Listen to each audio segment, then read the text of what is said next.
Good evening, everybody. Good afternoon, good morning, wherever you may be in the world watching this. I'm your host, Hollis Mahady, and you're watching Hollis-tics. And you know what? It's great to be back. There's a reason I have my sunglasses on because we're declaring today it is not officially the first day of spring. I'm not actually sure when that is. I think that's already happened. First day of summer, I believe, is June 21st. Is that the equinox or whatever it is?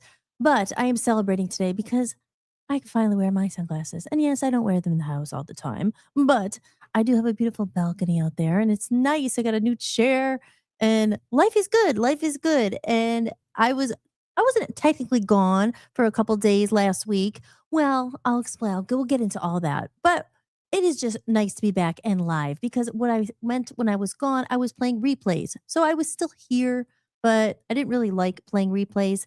But sometimes things beyond your control happen and you can't always go live. I did plan to go live. I brought my microphone and I had my Roadcaster, but my camera was not connecting to my laptop and all that stuff. So I ended up replaying some stuff, but that's okay because at least I was here. But I don't like doing that. So now I'm back and I'm here. I promised to be consistent, to be here every night at 7 p.m. and I'm here for you. And it was really nice. Um People were asking, "Hey, are you going live?" A couple of my wonderful dear friends in the chat room over there. I see a couple comments. We'll get into that in a little bit. We'll say hello to everyone in the chat room because it's so much better when people are here and tell me what you've been up to and spark a conversation. But yes, so my point for wearing the sunglasses to begin with is we're celebrating. I'll get into the title of the show tonight of what I put up for my title there because I am renewed. I am fresh. Sometimes you need a break, but too long of a break. It was something it wasn't totally planned. I was gonna, like I said, bring my stuff and go live every night, but circumstances didn't allow. So I said, you know what? It's Monday. We are back in the swing of things. Happy Monday, everybody. Um, but yes, so I'll take the sunglasses off just in case anyone is wondering who I am under here. We got the lighting. I forgot to look at the light there. It's a little bit bright, but that's okay. You guys can see me all right. But yeah, it's very exciting. It's a new beginning. People are like, "Wait, is it a new beginning for you? Why is it a new beginning for me?" But sometimes when you go away and you go back to where you used to live. Where I was away to was I was in Scranton, Pennsylvania. That's where I'm from, and I went for Easter last week. So the last time I was actually live was last Friday for TGIF Fridays.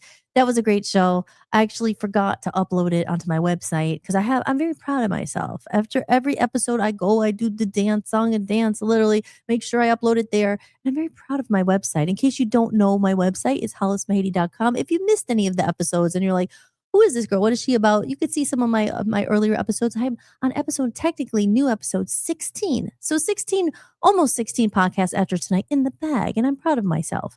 So for being consistent and putting it up there. And my website's really coming together. I am a musician for all of those who maybe are watching this on Rumble. We are on Rumble right now. We're on Facebook Live.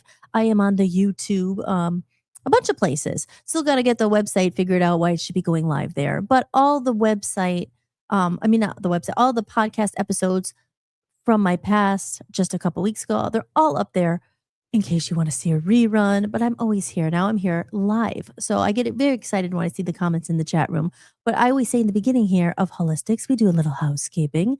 Again, I'm your host, Hollis Mahady, and hollismahady.com is my website. As you can see here, that little, what is that? Little QR code. What is that about? It says drop a tip to be entered to win a lyric painting.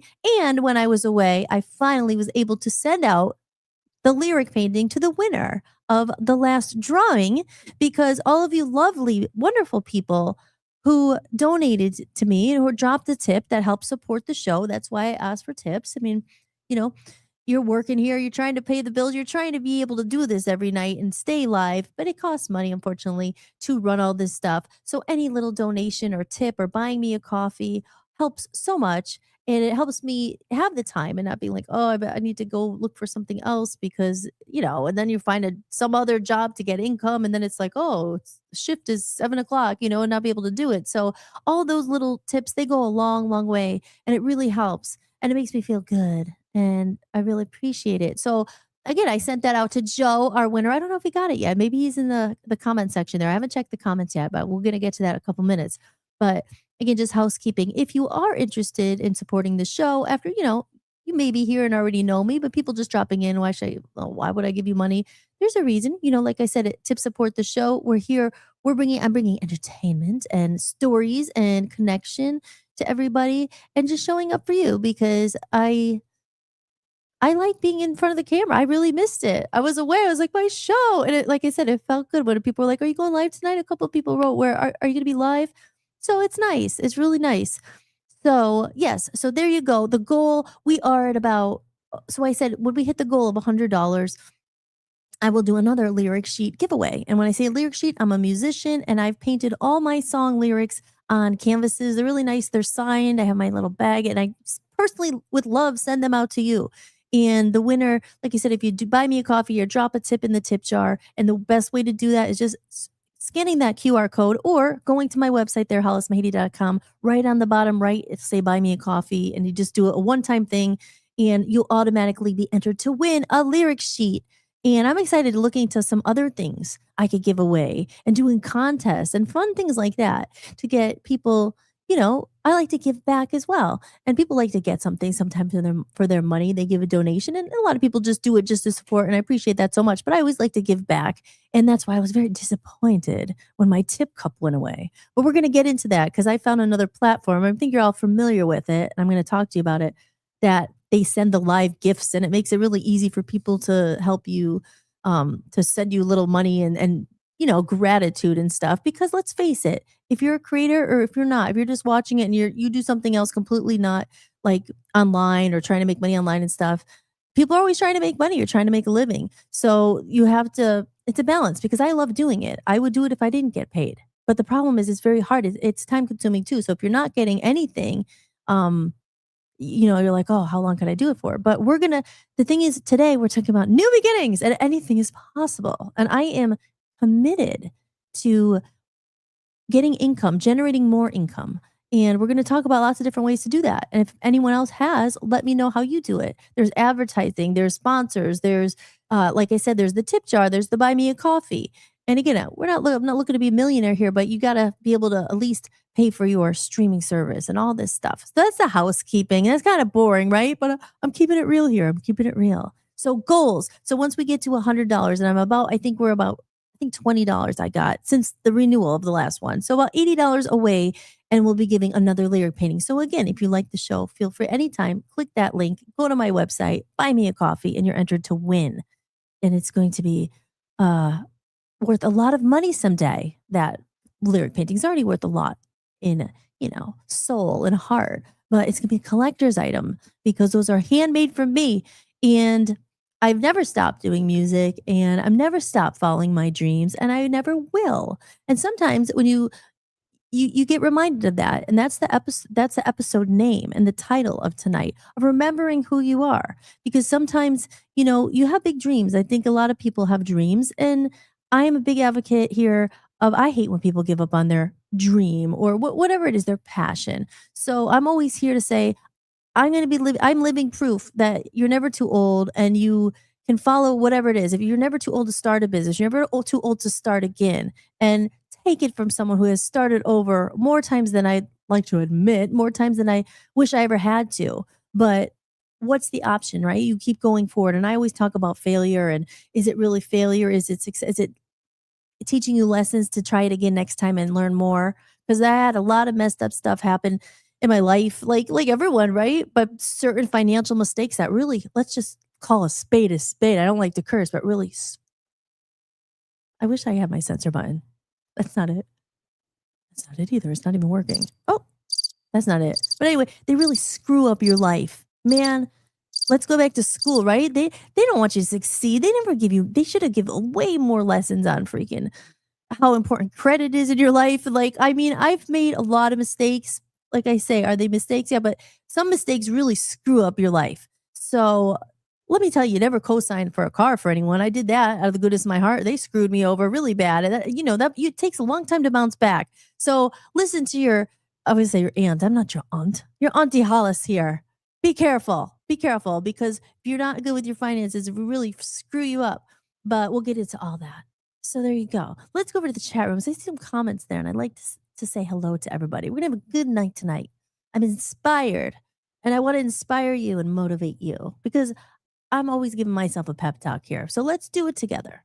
All right, let's go over the comment section here. Hi, everybody. Jim's Tim is in the house. Hollis, yay. Hi, Jim. Good to see you. How's it going? It's going good. Yes, I'm staying out of mischief. Trying. And yes, I was in Scranton seeing my mom. And hello, Jason. Jason's in the chat room. How's everybody doing tonight? I'm glad you guys are here. What's your biggest pet peeve kind of mistake? Well, okay, so my biggest pet peeve, because a pet peeve kind of mistake, or I don't know. I'll just say my biggest pet peeve. I don't know. I have to think about that because they're two separate things. Um, Biggest mistake. Oh gosh. Like I said, let's not call them mistakes. Let's call them learning lessons. Um, like I said, that was a big one. You don't want to co-sign for a car for someone who's not going to pay their payments, and then it's in your name and it screws your credit up for 7 years. That's a big one. Be very careful. Never, ever, ever do that. That happened to me, and I still get stuff for it. But yeah. So let's see and pet peeve. I don't know. Let's see. Pet peeves. People have certain pet peeves, like they hate when there's a pet peeve I have. I hate when you're wearing a sock, like a little sock, and it falls into it's too big and it falls into the bottom of your shoe and you're walking and your sock's like in there. I mean, is that a pet peeve? I hate that. Pet peeves. Jim says, were you lonely, Hollis, from not being here? Yes, I was. I did. I missed it. And I'm glad to be back. And I even put in here a new background. So my clouds. It's getting back into the swing of things. It's like, you get on a roll and then you kind of have to take a break unexpectedly. I thought I was going to maybe be able to do the show Tuesday and Wednesday, but certain things don't happen. And then, you're home and you're visiting family and stuff. And, that's important too. Your family's most important, really. So I was able to play the replays, but yes, I did. But I had a camera and it was not working. And I was just like, I got used to my camera here and my settings and my background. So I said, no, I'm not going to do that. Look, so I have some nice setting here. I was feeling a little springy and inspired today. So I thought, well, this is a very nice one as well. But I usually have my normal background up here. And as you guys know, I said earlier, tip support the show. And for those of you who have been watching, and maybe you saw the episode about my baby Kit Kat Tinklepaw the angel. She's my little angel kitty over there. I told the whole story. I don't remember what episode it was. It's on my website if you want to check it out.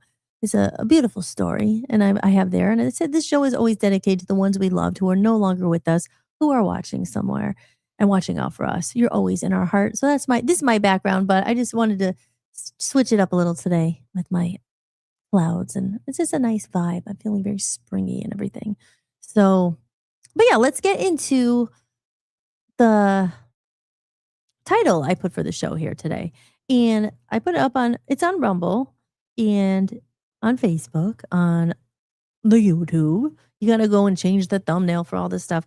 But let's see. Let's go to Rumble and see if anyone's on Rumble right now. Because Rumble is the one. No, Rumble is in the chat room. So if anyone's in the chat room here from Rumble. Yeah, you got Jason and Jim. Are you watching this on Rumble as well? You might be. So let's see. We're on Rumble. And the reason why I'm going to Rumble is because that's where I put my show title. So let's see. So we got 9 people in there. And oh, here we go. Hollis-tics. That's it. And I can see myself on there. It's weird. Ooh. Here we go. Remember who you are and fight for it. That's the title. And I said, in tonight's episode, I got to put down the volume. Tonight's episode is a powerful reminder of something we all forget sometimes, right? And we have to keep remembering. And I'm here to remind you of this. Remember who you are. Dives into the truth that we go through cycles amnesia, right? What is amnesia? It's like when you forget everything, losing sight of our power, our purpose, and the vision we once felt so clearly. It's a constant battle between who the world tells us we are and who we know in our heart, what we're capable of and who we're meant to be. But here's the truth. Every time you forget, you get another chance to remember and come back stronger. Tonight, I'm in full Rocky mode. Yes, I am. Fired up, refocused, reawakened. After a reminder and some time away, I've come back with more clarity, more drive, and more belief than ever. And I know I'm not alone in that cycle. This episode's for anyone who's felt lost, disconnected, or unsure, but deep down knows there's something bigger inside them. It's time to shake it off, step back into your power, and remember who you are. And I have to be honest, sometimes I feel like I love summer, I love spring, I love sunglasses, I love shorts. It's just a time like, oh, let's take off the layers and just like be a little more free again. And so it's like the spring renewal. I've been waiting for this. I've been waiting for this because for the last couple months, it's been tough. Like, yeah, I've been building and some stuff happened and I didn't have a car. And I'll get into that because I'm very excited. I'm going to be getting a new car soon. And that's going to open the world. And that goes back to what I said earlier. Be careful about your finances and your financial mistakes you make because you could get yourself in quite a pickle. And that's what happened to me. But I'll get into that. Um, but I'm going to hide that comment there for Jim Tim here. But yes, I was a little lonely. I miss my friends. I miss my friends here. And yeah, but what do I mean by that? It's like remember who you are. Sometimes when you're on a journey, such a long journey, and you hear that with music too a lot. And it's like you have to remember sometimes go back to why you started doing what you love, right? Because sometimes when we try to make money from it and stuff, it's so hard. You end up only focusing on that. Same thing with content creation and all this stuff. It's like, oh, because you're trying to dodge too. People who are doing their passion, you just do it because you want to. Like music. I said, I will never stop doing music. I mean, it's part of my life. It's just part of me. It's therapy. It's like when I feel bad, it's like songs come out or like it's just I get it out. But it's always that balance of trying to profit from your passion and trying to make a real living because this world is expensive. It's expensive as hell. And it's just like, oh my gosh, it's like even making some of the money I make now from it is it's not enough. It's never enough, right? Because there's bills and it's not consistent. But that's always a struggle. But the point is going back to why you do stuff to begin with, because I've been doing this for such a long time that you just have to always be balancing and trying to figure out other ways to keep your passion and your dream afloat and all that, which usually is doing things that are not even related to it to make money. So I talk about this a lot, but but still, what always got me through everything was self belief in my heart. Was just like, you know, I always believed that life is meant to be lived, and it's meant to be, dare I say it, fun. Right? People, oh, life's not just about fun. Put your head down, get a job, get a work, oh, suffer, live in pain. Everything's bad, everything's negative.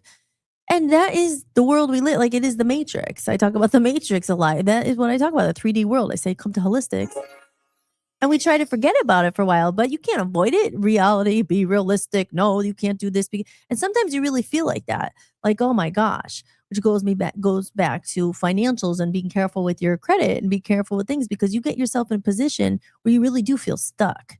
But is there a way out of it? Yes. I think there's always a way out of it. Anyone in the chat room there, if you guys, what are any mistakes you've made, things that you wish you knew then, the things that you know now that obviously you wish you knew then, that how your life will go in a different direction. Because you have to be really, really careful with that stuff because they make it damn hard to get ahead in this world, and especially without your finances and stuff. So certain blunders and mistakes can cost you a lot of money and really set you back.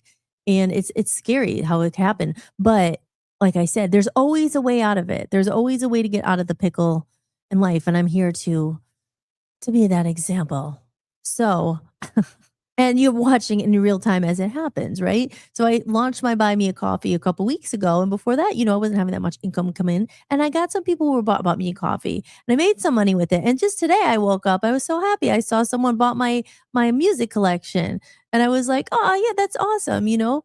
So these little things happen and it's like, you're just I lost my train of thought. So let's go over to the media assets as I talk about that. They bought this over here. Let's go over to my videos here because I'm going to play a song that relates back to the description when I talked about everyone having amnesia. I talk about that a lot because it's like I really always said it. We kind of forget who we are. Sometimes we forget why we're doing certain things. We forget why we started to begin with, and we come here kind of and we forget who we truly are. When I say that, we forget we're powerful. We forget that belief and dreams, they're not just dreams. Like we're here to live our purpose. And I feel like we're here to learn and to grow and to be happy. And like I said, to have fun. Yeah, like life can be fun. So let's go over here and see. a little Dr. Wayne. Like I said, Dr. Wayne is one of those that always inspired me. So this episode is, I know I'm a little all over the place. I'm getting my flow back. It's kind of weird being away for a week and then I come back and I'm just like, wow, back in front of the camera again. But it all comes naturally. So you guys, if you haven't seen this, we'll start with the little Dr. Wayne, and then maybe I'll play one of my songs because my songs, when I listen to them, it reminds me again of why I started doing this in the first place many, many, many moons ago, and why the creative pursuits are so important. But they're hard.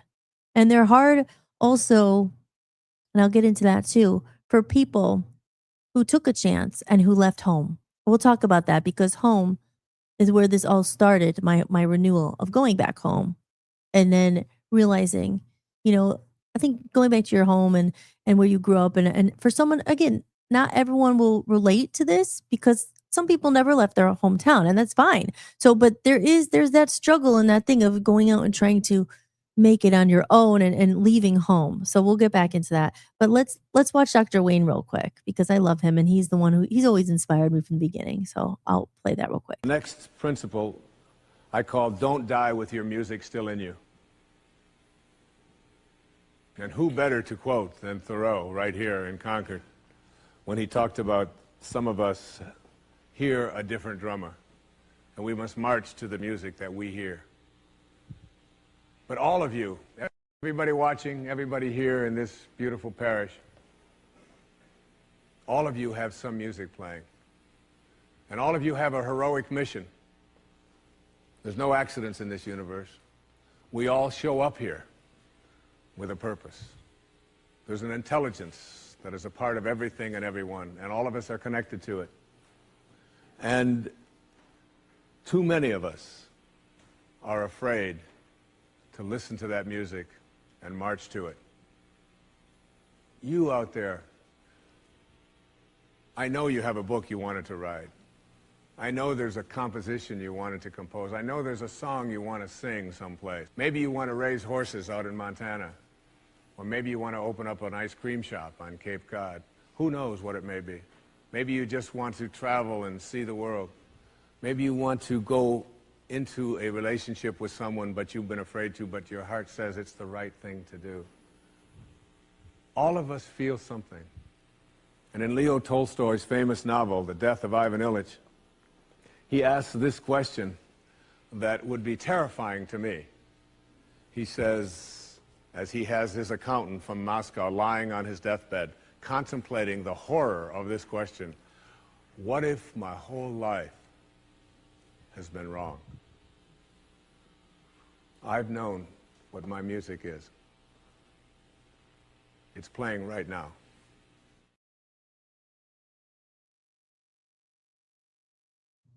Hello, hello. Oh, there we go. And I'm back. I'm Hollis. I'm Hollis Mahady. This is Hollis-tics. If you just tuned in, I was just playing one of my favorite clips there. But what I was thinking, this podcast is a lot about, it's all over the place a little bit, but it's okay. We're getting back to the swing of things here. But goals and things, when he talks about the music in your heart, for me, it literally is music because I'm a musician. I've played most of my life. I just wrote a song today because I was inspired.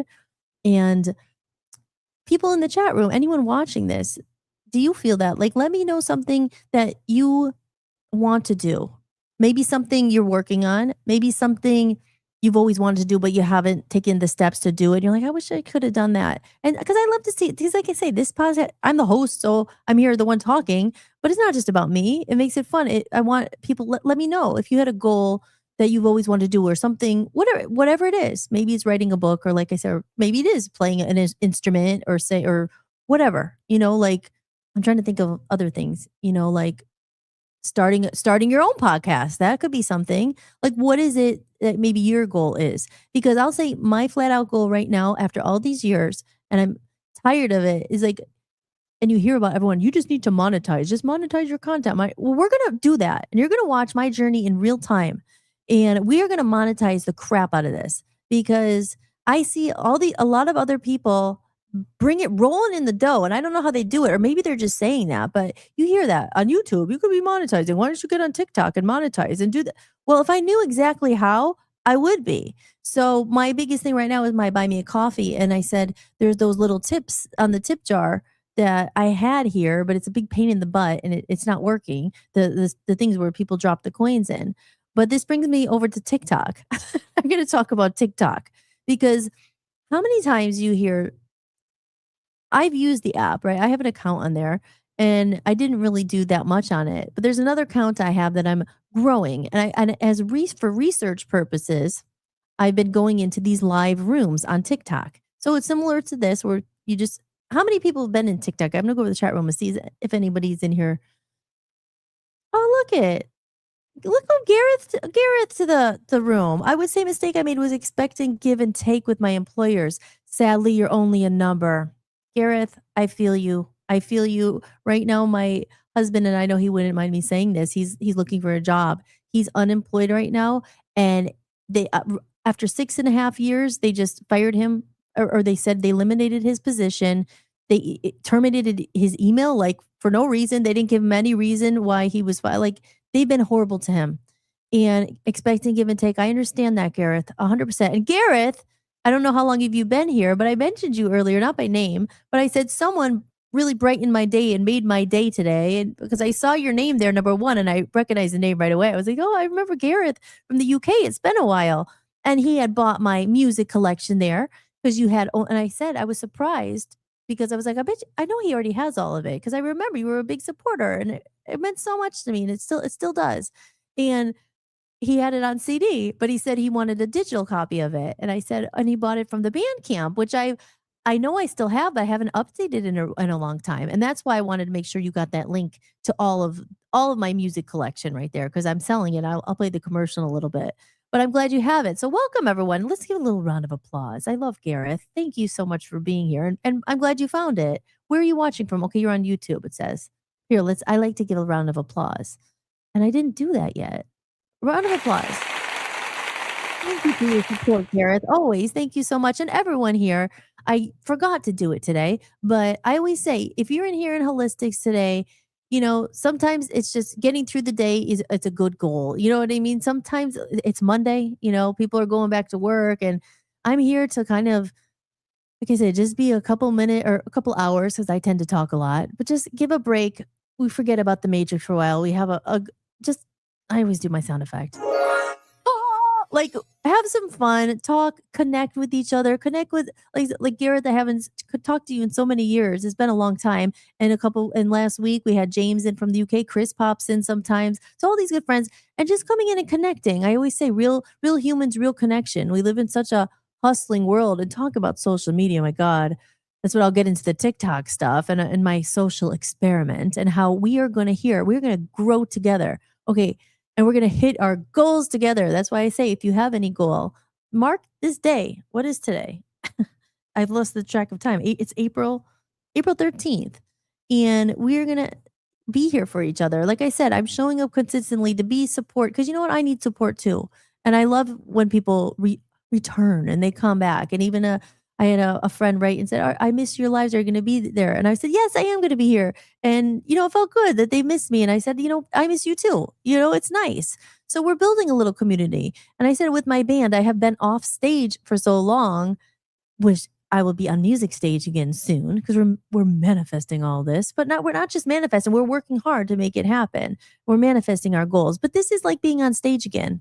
And I really enjoy it. And I love connecting with people. I really do. As you can see, my reconnection movement. And that's my first episode was all about like saying we are living, and Gareth knows because it was almost over a decade ago that I was in my band Love Zombies. That's so long ago. And I bring up the example a lot back in the day when I did the pledge campaign and and we raised the money and people like Gareth, because of you, we were able to make that album because they pre-ordered.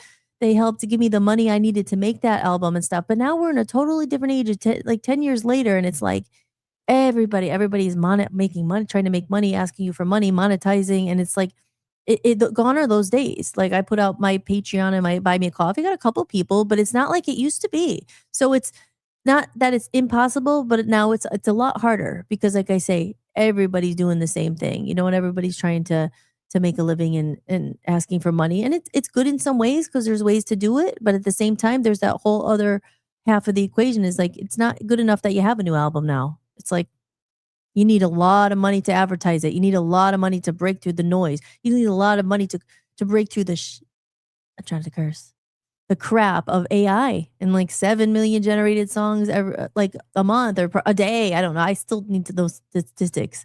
Hey, producer, board operator, could you pull up those statistics for me? How many AI generated songs are out there a day? I don't know, but there's a lot. So my point is now it's in a totally different time. But what do? You can just be like, oh, I'll just never try. No, anything is possible. I truly believe that. And for me on this show, we together are going to get an advertiser and we're going to start putting AdSense and Google Sense and all this crap, and we're going to grow. So, with that said, it is important if you guys are watching this and you enjoy it, share it out. Even if, again, a tip always helps. If you want to go over to the Buy Me a Coffee and buy me a coffee, that money helps keep the show going. It helps promote it more, get more people going. Because the biggest thing is numbers. Everyone wants to know how many people are watching it. How many followers do you have? And we'll get to TikTok with that because that is an odd, but there's an opportunity there, but it's like it's kind of crazy. And like I said, I'll get into that in a minute, but let me go back to the chat. But anyway, it's very good. It's great to have Gareth in there here. And I saw another comment here too. Oh, I think that's just a spam. But anyone who wants to buy a IPTV subscription for 1 year, $30 only. See, it's my example is like, how many subscriptions does everyone have? Like, I have so many, I haven't had to cancel them. I had to try to like get it once, free trial. I mean, talk about money. And then you're like forgetting ones that you already had. Oh, I wish I canceled that. I had LinkedIn for a while. I couldn't cancel it. They were like $40 a month, this, that. I'm like, everybody's asking, even that, that's kind of perfect time, perfect timing, right? Anyone, I could promote you there. But thank you. Yeah, thank you. And it will, but it's like perseverance. Everything is harder now, I feel, than it was. I mean, I think it's always been hard, but there's just so much competition out there and people, gosh, watching it, what he has to go through. People are just crap. They are so rude. They say they don't call him back. Like there's been many interviews. He almost got the job, it seems like. And then it was like hit between him and one other. And of course he didn't get it, but they're liars. They say, I'll call you back. I'll let you know. And then they ghost you. Like there's no, it's just like the way people are, it's sickening. And not everybody, of course, but it's like, that rule, do unto others as you would want done unto you. You know what I mean? There should be some kind of a rule that jobs have to, I don't know, and candidates who take their time. And I'm talking interviews. It's not like he's interviewing. There's nothing wrong with a job at McDonald's. There's not. I mean, anything you could take. But this is someone who's had 25 years of experience. These interviews are hours long and he's dressing up in a suit. And then he goes to the next interview and the fourth interview and the fifth interview. And then he didn't even hear from them. They ghost, yes. Do you know why they ghost? I don't know. I wish you tell me. Got stuff to do. They ghost you. But yeah, I mean, it's interesting, and that's why I said, come back to a show like this. And what I'm trying to do here is I say it's quality over quantity. Let's face it, that becomes like just a normal way to treat people. Oh, who cares? Don't call them back. There's always someone next. There's always next scroll, the next person. That's why I said I value the connections in this room because they're few and far between. And I think it's getting harder and harder, especially when there is so many options. And TikTok, which I'll get into, I keep saying that, is an example. It's crazy to watch the way that people are making money. And like, it's just like all this about the followers and they're paying all this money for followers. And they're saying these connections where it's like, I don't know, this room and what we're doing here, when I say room, chat room and stuff, it is real connections, and it just happens to know I know you guys. And there's been a few like strangers, I don't know who's dropped in, but it's here to talk about all that stuff. But yeah, so again, it's great to have Gareth in here. And let's see, I'm going to go over to my media assets here and play a few things while I think of it. So actually, out of the blue, I started getting a headache, but I don't know. So here, let's see. Gareth is new to the show. He's never been in the chat room. And Gareth has not seen any of my new music. Well, you said you saw the teaser today, but here's a little. Oh, here, Voice of Freedom Records. I'm going to be putting my own music out on that. I'm actually going to play a song that's on my new album. I decided to do that. I have that loaded up and it's called Amnesia. And the reason why I played that and want to play it is because I wrote this song always as a reminder to remember who you are to myself and to other people. As I said, you're watching in real time. We are going to manifest, but there's something to manifesting. And I talked about that on another episode a couple days ago. I replayed it. Like, is that real? Is it real? People say, oh, you can manifest a car just by thinking positively. Can you really? Or, it takes some work. But I do think I absolutely believe in energy. Like 100%. I believe that there's dark forces working against you sometimes. I believe that bad energy attracts bad energy. I believe in positive energy and positive thinking. I do. I don't think that's enough sometimes, but I don't think I also am not into people who are like, just think positive and are like lazy and are like, oh, it'll just come to you. I don't know. I think there's a balance. And this show talks a lot about it because I'm not like here, like, oh, just watch my course or learn my course or buy my product. I'll tell you all the answers. I don't have the answers. I wish I did. I don't at all. So we're not fake here. We're learning and growing. But I'm saying in real time, we're going to be an experiment. I want to hopefully less than, I don't know, maybe a month, maybe 2 months, maybe we'll grow this and there will be a lot more people watching it on YouTube. But it helps when people share it. That's how we do it. Share it out, like retweet it if you're on Twitter or YouTube or whatever. Or, but we're going to, in real time here, we're going to hit our goals together. And that's what it's about. So let me play a couple of these commercials here, just in case you don't know where you could support and you're enjoying the show. Are you enjoying the podcast? If you'd like to support what I'm building, you can buy me a coffee. Every bit of support helps me keep this podcast going and release my music independently. You can leave a one-time tip or become a member for a few dollars a month and unlock exclusive content and behind-the-scenes footage you won't find anywhere else. Just visit buymeacoffee.com/Hollis-Mahady or scan the code you see on the screen. And I'm going to play this about my new music channel on voiceofthepeopleusaradio.com. That's my other website. I've spent over a year and a half building this platform, not only for myself, but for other artists. But first, you got to do it yourself, right? And a lot of people don't always hop on or believe until they see results. Well, I'm getting, right now, there are results happening. Just you guys being here is results. Me being on this podcast are results. But I mean, sometimes people don't join the party until all the work's done. That's why I think it's very important. And I value you all so much for being here because you're part of the journey. And that's why I do it. Because, you look at people who are like successful or already cracked the code or whatever. And then you're like, oh, how do I do it? But here, you're part of the journey. And I'm showing it in real time. I'm going to get a sponsor for this. And they're going to pay me a lot of money. And it's going to be, and we're going to be able to, I'm going to be able to do more shows. And we're going to do more stuff. I'm going to be able to fund my freaking album after all this time because I'm independent. And I'm doing it myself. But we're going to figure out that because I see all these other people cracking the code with the algorithms and the streams and they're making money and they're monetizing. And we're going to figure out how to do that. So if you have any tips, feel free to drop the comment in the chat room if you've got any tips.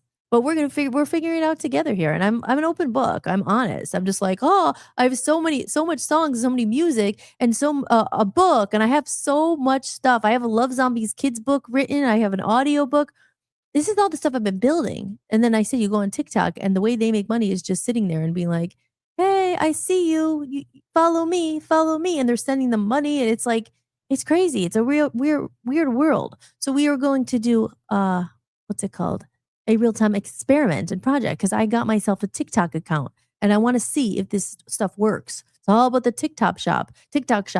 I don't care. You need the money to fund your dreams. So you're not even your projects. I need to get my album out there and it takes a lot of money to advertise. And unfortunately, I spent a lot of money on making the album. I paid for it all myself. I've done this all myself. All this equipment I bought, everything. And that, so now we're going to figure out how to monetize the crap out of that. So I'm sick of it. And we're going to do that together. We're going to do it here. So let me play the music channel. The music channel on Voice of the People USA Radio and Television Network. This channel exists to spark a revolution, to shine a light on the undiscovered talent and hidden gems of a new era in music. Built on a foundation of truth, freedom, and fearless exploration, our network gives a voice to artists without compromise, manipulation, or censorship. This is the home of Voice of Freedom Records, where we protect and nurture the hearts, dreams, and visions of our artists with unwavering integrity. Born out of a deep need for something real, we are the alternative.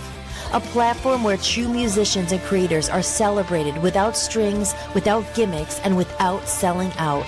In a world oversaturated with noise, manufactured fame, and artificial voices, we choose quality over quantity. We stand for the real. Real music, real stories, real souls. Not robots, not algorithms, not empty trends. Here, music is sacred. Here, every true voice matters. And here, freedom sings.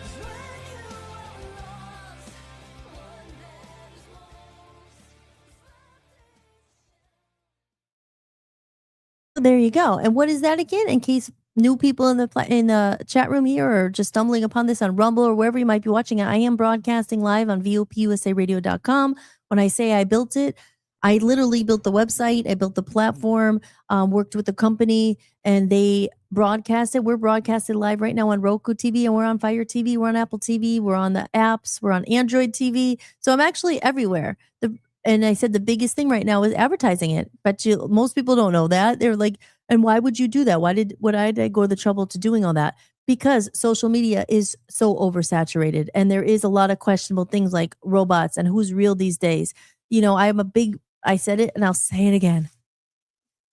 Quality over quantity. You know, it's just having real connections and real people matter, and real people and powerful people who have the same visions and goals and want to connect. Like, that's where the impact is. You know what I mean? It's not like, I just feel like there's impact and in numbers. So if just a few people are all, not just a few, like everybody's trying to do their own thing, right? Even me with music. Oh, I'm doing my own thing. And I meet so many people, they're busy doing their own thing and they're doing their own thing. And I'm thinking, gosh, we're all trying to do the same thing. Could you imagine actually helping each other? Really? And promoting each other and helping each other. And it brings me back to Gareth in the chat room today. You know, Gareth, I love you a lot for what you did. And even he offered me today, and I'm going to say that was the first time since I've been back out doing music, which I haven't put that much out yet, but I started teasing reels on Instagram and all that. And I mentioned it for a reason, because I mentioned it a lot. When I first put my song covers up, just a little clip of it, right away, I got a lot of people like, oh my God, I love your music. I want to promote you. I want to put you on I have 100,000 followers. I could put you on my account and you're going to get all these followers immediately. And I'm thinking, well, you know, thanks. Okay. Yeah. Thank you. Thank you for support. I appreciate that. Every single time it's like a bot comes back with a price list. And I'm thinking, and I've mentioned this so many other times, I'm thinking, what gone are the days of people like just actually sharing you and supporting you because you like the music, because you love music, because you took 10 minutes, not even 10 minutes in this day and age, but like you took a minute and actually watched the whole thing. So what Gareth offered today, he said, you know, I have a website. You will put your press release up or whatever when it's ready, or, you know, promote you. Thank you. Thank you so much. It's like, people don't do that anymore. It's always like, well, what can you do for me first? It's like, do you actually even listen to music? Do you care? It's all about, what are you going to pay me? What are you going to pay me? And I get it. I say all the time, yeah, everybody's trying to make a living. I get it. But it's like, it's very disheartening sometimes. And about a week ago, I remember having the one day I woke up, I was like, oh my God, like the street teams, when people just cared and loved music. I mean, we're living in a different time, and I'm navigating those waters right now in live time. It's like, you know, reaching back to some of my old fans from the UK who remember Love Zombies. I know I'm doing something completely different now. Not completely. I mean, it's still my voice, and there's still, you know, my music. There's some rock in there. It's not totally different, but you know, it's a different landscape now, and it's just not the way it used to be. People, you know, you don't have to pay people to care. I just feel right now you have to pay anyone to care anymore, and I don't know, or you have to get advertising and tell people like why you should like it, you know? So it's like, I'm here growing little by little and just meeting good people. And like I said, quality over quantity. Oh,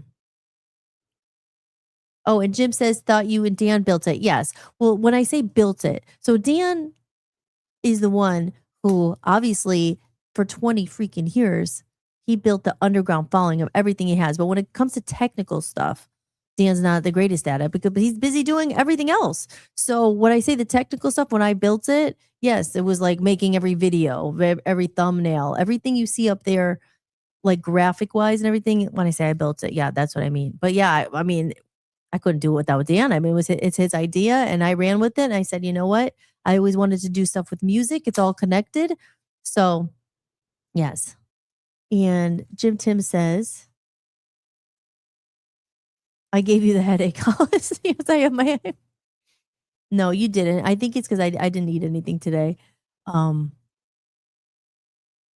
and Jim says, anyway, hopefully that's I is gave you will help you. Yes, thank you. And another one from Jim Tim today. He gave us a lead and said these people might be interested in connecting or something. And I really appreciate that. And that's just out of the goodness of you guys' heart. And that's like I said, it's you miss that sometimes in this world. It's like, especially trying to do this music stuff. It's like, oh my gosh, just you have to pay people to care, and it makes me sad.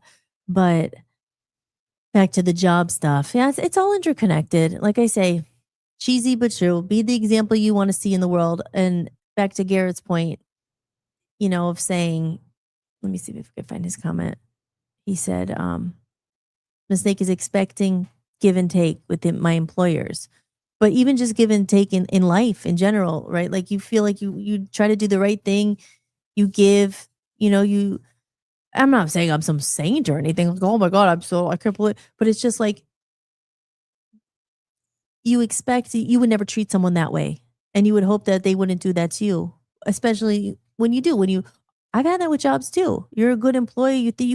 You go above and beyond. I remember this one guy I worked for. It wasn't part of my job, but I made videos for him and I made all this stuff and went extra to show him like, oh, I'm valuable. And they just toss you out. Like they don't care. You know what I mean? And you think I would never do that to someone else. That's why it's like, I would love to have a business. And if I ever, had my own employees, I would so treat it. That's why I'm starting Voice of Freedom Records. Treating people the way that you would want to be treated. I would never treat people the way that we've all been treated, the way not calling back. Hey, that's life. You know what I mean? There's a lot of competition. It's not about not getting the job. Hey, rejection, there's other people, that's all fine. But it's just the humanity, like none left, like the way you treat someone. And actually empathy. There you go. There's the biggest one. Sitting in someone else's shoes. Imagine, going through 4 or 5 rounds of interviews, getting up, wasting time, and not even enough as like an email, like, thank you for your time. Like there's been a few that don't even write them. And he has to like write them and then maybe they get some stock response back. But it's just empathy. It's missing. It's missing. It's missing in this world. And we're going to change it here. One person at a time here on Hollis-tics. So that's what this is about. We're just connecting. We're connecting. Maybe I'll play my song here. Let's see. Oh, Gareth says, my friend Dom, it's his website. He has reviewed music for years for free. And this started this website 7 years ago, all for the love of music. Yeah. See, I always say, living in the UK, you guys were the best. I say that, Americans, it was just something really special there. I'll never forget that. I was always like, with Love Zombies and everything. You guys really cared. You loved music. You supported. And it's just, it's not, you do it for the love. Like I said, why you do it? Yes, everybody, especially musicians, but I would talk about this a lot again. Musicians don't do it for money. But after a while, you're like, oh, you can't do it because of money. I mean, that's it, right? You can't do it full time. Even me, it's been just a long freaking journey. And I talk about all the time. I could have given up. I could have never done music again. I'll just throw the towel and get a real job. My episode 2, when some jerk said, why don't you just get a normal job? I'm thinking, you say that to someone creative. To us, it's not about money. It's about surviving and being able to do your passion, which is music and or whatever it is, so, but yeah, doing it for the love. And they always say, oh, if you do what you love, the money will follow. Well, I don't know. I have mixed things about that because I think that's true eventually. But in the meantime, it's not always just flowing in. So, like I said, it's always geared a lot toward musicians, but it's not. It's for anyone creative or who's trying to do something outside of the matrix or not having to rely on people with your job there, right? Who just throw you out. Just like you give and you expect the same. You expect people to actually be decent human beings at the end of the day. Like I said, that's life. Job cuts happen. You're not always going to get the job. You're not always going to win. That's life. But how did they treat you in the process? And I said it, even with guys, right? When I said in the one thing, it's like all guys will try to get with the girl, like most guys, you know what I mean? Like if they want a relationship, like always guys are always trying, but it's when the girl says no, it's like, how do they treat you? How did they treat you? Like you're just a piece of crap, like is they couldn't get any? But I guess that's an example. But oh, we got white noise in the house. Aw. Dang, I forgot. Hello. You forgot? What'd you forget? That it was at 7 p.m. It doesn't matter. You're here now. Shannon's in the room. I love Shannon. And we're talking, and we have Gareth in the room if you just got here. When I say in the room, in the chat room. I guess okay, so white noise, Shannon's on Rumble, and Gareth on YouTube. Good. So yeah. But you guys don't know each other, but good people in this chat room. Like I said, we're connecting and we're talking about how much people suck. This world is like, man, has it always been this bad? Has social media, you guys think, made it worse? It's a big thing. I'm going to take a sip of my water and tell me what you think. I'm going to take a sip of my water here. Cheers. And let me know, what are you guys drinking out there? Okay, I'm going to do it. I don't really like to do it, but I have to take a little aspirin because Tim gave me a headache over there with those questions. I'm just kidding, James. I love you. I love your questions. You said it, not me. Cheers. Cheers, everyone. What are you guys drinking tonight? I'm boring. I just have my water. Taking Excedrin. I could have taken a commercial and not shown you all that, but hey, I keep it real here. Whatever. Sometimes these things happen. But yeah, tell me what you think.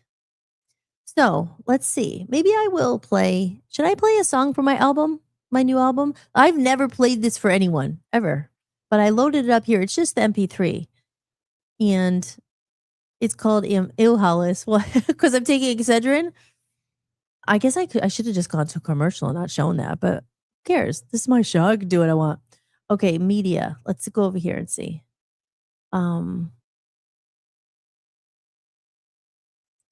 Okay, there it is right there.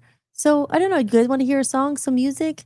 Like I said, this song I had the idea for years ago. I had the voice demo in my iPhone for about, I don't know, like 8 years. A lot of this I wrote during Love Zombies, like when I left the UK and I had to and I moved back and COVID and all that stuff.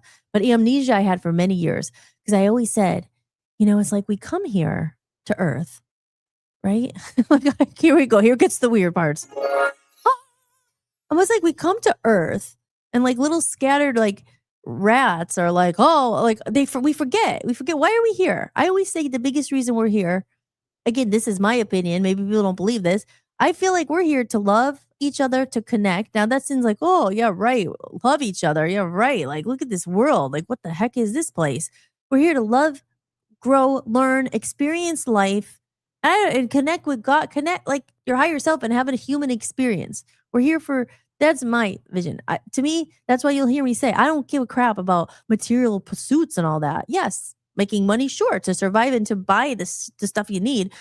But I never really cared. I don't care. You want the basics. Yes, I need to get a card. I'm excited. It's happening soon.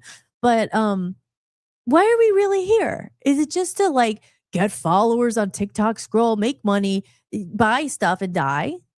It's just, I say the same thing. We're here, like, I feel connections. We're here to family, whatever, all that stuff. We're here to enjoy life together. And it's just become like this hustle, the rat race and all that. And it is, but I could get really deep in this stuff about like, it's done to us on purpose instead of being stuck in the matrix, but all that stuff. But I always said, like, we come here with the amnesia, right? Like, and I feel like people, myself included, when you hear people say, what's my purpose? What's my purpose in life? I have a song called Purpose. I was always like, what is it? And I said, just because I was, sing since I was a young child. Since I was a kid, I was a singer and, wanted to be a musician and stuff. And I always wanted to entertain and make people laugh. I love being on stage. So you might think, oh, that's your purpose. I better chase that forever. But really, what is your purpose here? What is everyone's purpose? I feel like a purpose is to find yourself, like love yourself or grow or have like relationships, treat people good. I mean, is that too Sesame Street woo woo? Like, oh, like, sorry, I don't know. My purpose isn't here to get 80 cars and stab everyone else in the back and not call someone else for their like treat you like crap so I could get ahead and step on you. It's just like, yeah. That's Shannon says, White Noise says, yeah, it made it worse. Technology has destroyed souls. Yeah, I mean, let's break it down. We'll talk like some of the good stuff about technology. Now, I agree with you though. And that's 100%. Look at that's the number one, the reconnection movement. It's like, did you ever think white noise? You ever anyone else in the chat room? We would literally be saying like we have to remind people what it's like to be human, but the robots are coming. Jim says my purpose is to annoy Hollis. Well, then you're not living your purpose. You don't annoy me. I'm glad you're here. But back to Shannon's comment there. Technology has destroyed, as I said, I go back to the Love Zombies era because that was the best time where I always felt connected. And that was when the reconnection movement happened. And I read it on the first episode. And like I said, it's for free on my website. You could go download it. And I talked about it because that was over 10 years ago I wrote that. And that was not with ChatGPT. And at that point, it was when I was seeing it. I look around and I said, I remembered exactly. I was in Sunset Marquee and I looked around. I was like, everybody's on their phones. Like nobody even looked at me. And it wasn't like, oh, look at me. I was just like, I was always kind of the person like, hey, like I like to talk to people, like connect a little bit. You need connection in this life, man. And like it's a hard world out there. And then throw robots and everyone's on their phone and no one's connecting. And it's almost become socially acceptable. I don't need to talk to you. I don't need to have any social skills. Who cares about empathy? Who cares if you're depressed? I'm on my phone. It's like I say, far few between is real human connections. Hey, and I could be guilty of it sometime. I catch myself. I'm on the phone instead of like, it's a bad habit. And you think it's not done on purpose, done by design? These social media companies all the time. You can go back to why I started Voice of Freedom Records and Voice of the People USA. It's not a social media network. It's a place where hopefully other people will come and people like me and host of other shows. People are doing good things, mission aligned, like talking about all this stuff. I say it. It's our biggest. Elon Musk says it, right? He's the one who's responsible for a lot of it. AI is the biggest threat to humanity. Did you ever think we would be saying we got to save humanity here because people are turning into robots? I mean, literally, they're going to merge cyborgs, like all this stuff. We have to remind people what it's like to be human, to have empathy, it's bad enough now. You know what I mean? So it's just, I don't know. There's a lot to it. This is the best topic to talk about, I think. I mean, I think it's the most important thing, and not to be depressing, but to say, no, we have to take a stand. People like you guys and people like myself who care enough to say, wait a minute, don't let them get away with this. They want us to be slaves to the machine, slaves to the robot, slaves to TikTok. I'm talking about it, like I said, as a social experiment. I have an account that I go on right now, and I'm going to go on Hollis. I started a thing there, and I go into these rooms, these live streams, and you could try it. If you have TikTok, you don't have to go in and chat. You could just, and these girls and guys, they're just sitting there.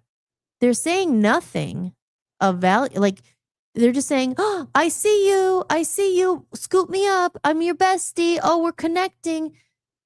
And the people are sending them money and little roses and dollars and pennies and all this stuff that adds up. And I'm not blaming the hosts, like the people who were like me and they're like I'm not.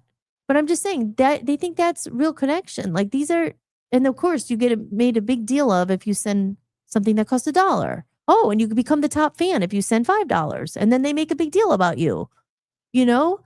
It's just we're connecting. I'm telling you, it's crazy. It's crazy. You guys, has anyone gone on TikTok here? I mean, who has a TikTok account? For a long time, I didn't have it. I hated TikTok. I remember actually back in LA, one of my managers or whatever, he was like, there was this new app. He's like, you got to get on it. And it wasn't called TikTok at first. It was called something else. And I remember he's like, he was right, I guess. Probably should have listened, maybe, but what was it called? It was like Duo or Song Duo or something. And I was on it a long time ago and it was bought and then it turned into TikTok. But I remember him saying that. But my point is looking at the connections and all that stuff. You go in these rooms and they're just like, I see you, connect. And they're not saying anything. I mean, some of them are like, some of people will like, I ate this for breakfast, I ate this for lunch, and people are just sending the money. Gareth says, totally agree with white noise. When I was working when I was working, me and my friend would be the only two having conversation and break. The rest of the canteen, no talking, just scrolling on their mobiles. I know. I'm just sitting here. I'm not in silence, but I mean, you know, you know, you know, it's the truth. And like I said, that was 10, 15 years ago I wrote the Reconnection Movement. And Gareth, if you were interested, on the first episode I have ever done of this podcast, this is what I was all talking about. And like I said, I had put it out in the UK, and someone named Chris from As Tall as Lion, and I always say As Tall as Lions. No, Lion, that's another band. He has a song called Lions, and his band is called Must Kill Chris. Maybe you know him. I mean, we probably crossed path if you were at one of the shows. But he helped me do the little logo for it. And it was literally the computer. I have it here. Let me show you. I have it. Let me find it. Right here on it's my other background I usually use. I'll put it here. Here, let me go back. Get that out of the way real quick. Comment. I'll put it back in a minute. Right there, the Reconnection Movement. It says real humans only. It's kind of small, but I remember saying to Chris, I said, can you because I learned since how to do a lot of it myself on Canva. It's the best thing ever. If it's just a great tool. But anyway, I didn't know how to do any of that back. And I was like, oh my God, I don't know how to do Photoshop and all that crap. And he was great. He did it. And I was like, I can you make something where it's like unplug from the computers and each other and connect back to the earth? I said something, because it was disconnection. I was like, even back then, it's gotten so much worse. It's so much worse. And now the threat of AI and like even the thing, not having jobs all in 5 years. If you don't get to know AI, like you're not gonna have a job and you better learn AI and right. I just feel like I'm not going that much in depth in it because we talk about it a lot, but you guys maybe weren't here. So it's the truth. But I remember saying, can you, and it's a little bit small right there, but it's unplugged. There's a computer and then there's people standing on the ground with grass, as I always talk about, connect back to the Mother Earth. And listen, I'm not gonna lie, I feel myself stuck in it sometimes because you have to be on. Do you have to be? I guess you don't have to do anything, but there's not a choice anymore for people trying to make any kind of money. You can't not escape your freaking phone. And this is not a mistake. I use the example. I love Kiefer Sutherland because I watch 24 all the time. And I saw him, he's a musician as well, but he put something like, I don't have email and I don't want to just be tied down to a computer. And I'm thinking, well, yeah, I mean, that sounds pretty great. But you are also financially stable. I mean, he's a million. He can do it. He doesn't have to do it. Most people are trying to sell crap on freaking Amazon or what's drop ship delivery or make money like on TikTok. Hold on 1 second, guys. Let me just do a quick break because this light is in my eye. I think now I'm realizing what gave me a headache because it's literally glaring right in my face. Hold on. Let's play a little thing about why it's important to support artists. And then we'll come back and talk more about my favorite subject, which is this. Because we're here to connect. And we're going to also talk about the recreation movement. And that's what we're building right here, right now. It starts with a couple of people because we're not alone. There's a lot of people, and I always say it's my age or older, who really, really feel it. We're in the split. So we got to fight for it. We got to fight to keep humanity, to keep connection, to keep each other. And we're going to work on that. So hold on, let me play something and then I will adjust my light. That's definitely what gave me a headache. All right, be right back. When you're truly independent, creating music isn't just art, it's devotion. It's late nights, long days, and pouring your own time, energy, and money into something you believe in, something you feel called to bring into the world. Right now, the world is overflowing with content, music everywhere, so much of it generated in seconds by machines. And somewhere in that noise, real artists are fighting to be heard. The ones who spent years learning their craft, the ones who turned their pain into songs, the ones who kept going when it would have been easier to quit. Most people scroll past without thinking about the soul behind the sound. But if you ever find music that moves you, that heals something in you, that makes you feel less alone, remember, there's a real person behind it. Because good music isn't noise. It's something sacred. If you discover music that speaks to you, support the people who made it, if you can. Hey guys. Oh, that was appropriate commercial play. That, because we're talking about music and machines, and I made a video. It's on my. Thank you. My executive producer came to see if the light's okay, and it's better now. So thank you. Thank you. But yeah, and that's the thing, and especially having Gareth in here, I love Love that you're here, that you're in here for many reasons, but because you remember like the whole era of the music and everything. And even your friend doing it because you love it. I could get on this. We could really get into it. It really pisses me off that they've hijacked music like this with AI and everything. I say it all the time. Music is an art. Music is medicine. Music is healing. Music saves people's lives. Like what's sometimes the one thing, even today, I wrote a song. It was just so like, or an idea for a song. It was so healing, and then the fact that they want to come in, and it's always been like this with the music business. There's so much. I've done a couple other episodes. The one about Badfinger and everything is up there, my past episodes. But the fact that they come in, and it's always been hard to survive as a musician. Even people, like I said, there's always the ones who make it big and they have the millions. And then there's ones who could make a living. We don't care. We do it because this is our lifestyle. We're not in it for the big bucks. Like most people, you want to go and try to because it makes life a lot easier when you have the money. But at the same time, most people my age who are still doing music, even whether it's at night when you get home from work or on the weekends I pay money out of my own pocket for a freaking music studio. And because I have space to be loud and do whatever the heck I want. And it's my therapy. And yes, great. I got to make money to pay it, but it's like, it makes it even harder for people like us who have, and I don't mean just me. I'm not saying my music is bad. I always say this now. Oh, buy my music, but I'm not going to give my music away for free.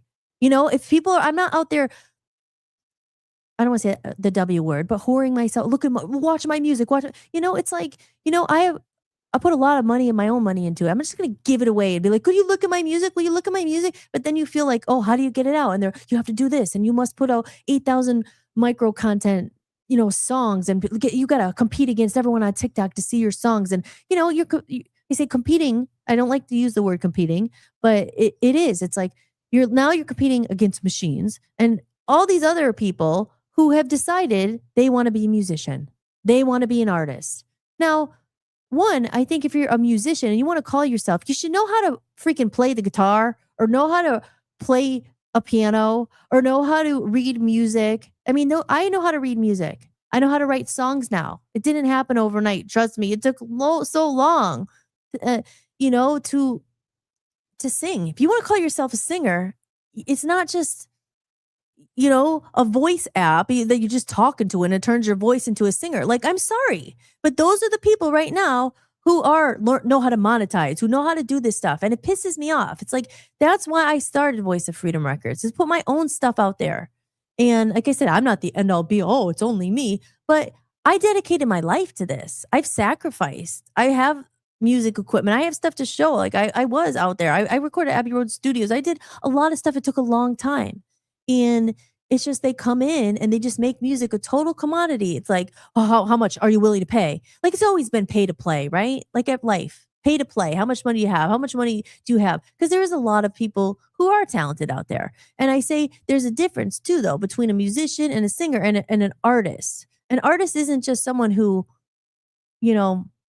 decides they just want to do it overnight and puts on a hat and says, I'm an artist. It's like, it takes a little bit of paying your dues, I think, and saying, you know what, I've lived the lifestyle. Like it's not something you could just buy or just like fake. I mean, it's authenticity. You hear that in music and not just my music. I'm not saying my music, but you hear that in people's songs. Like I say, people who, it actually reminds me, the other night I went on Instagram and I typed in independent artists and I started looking at other artists and stuff. And there was one guy I found.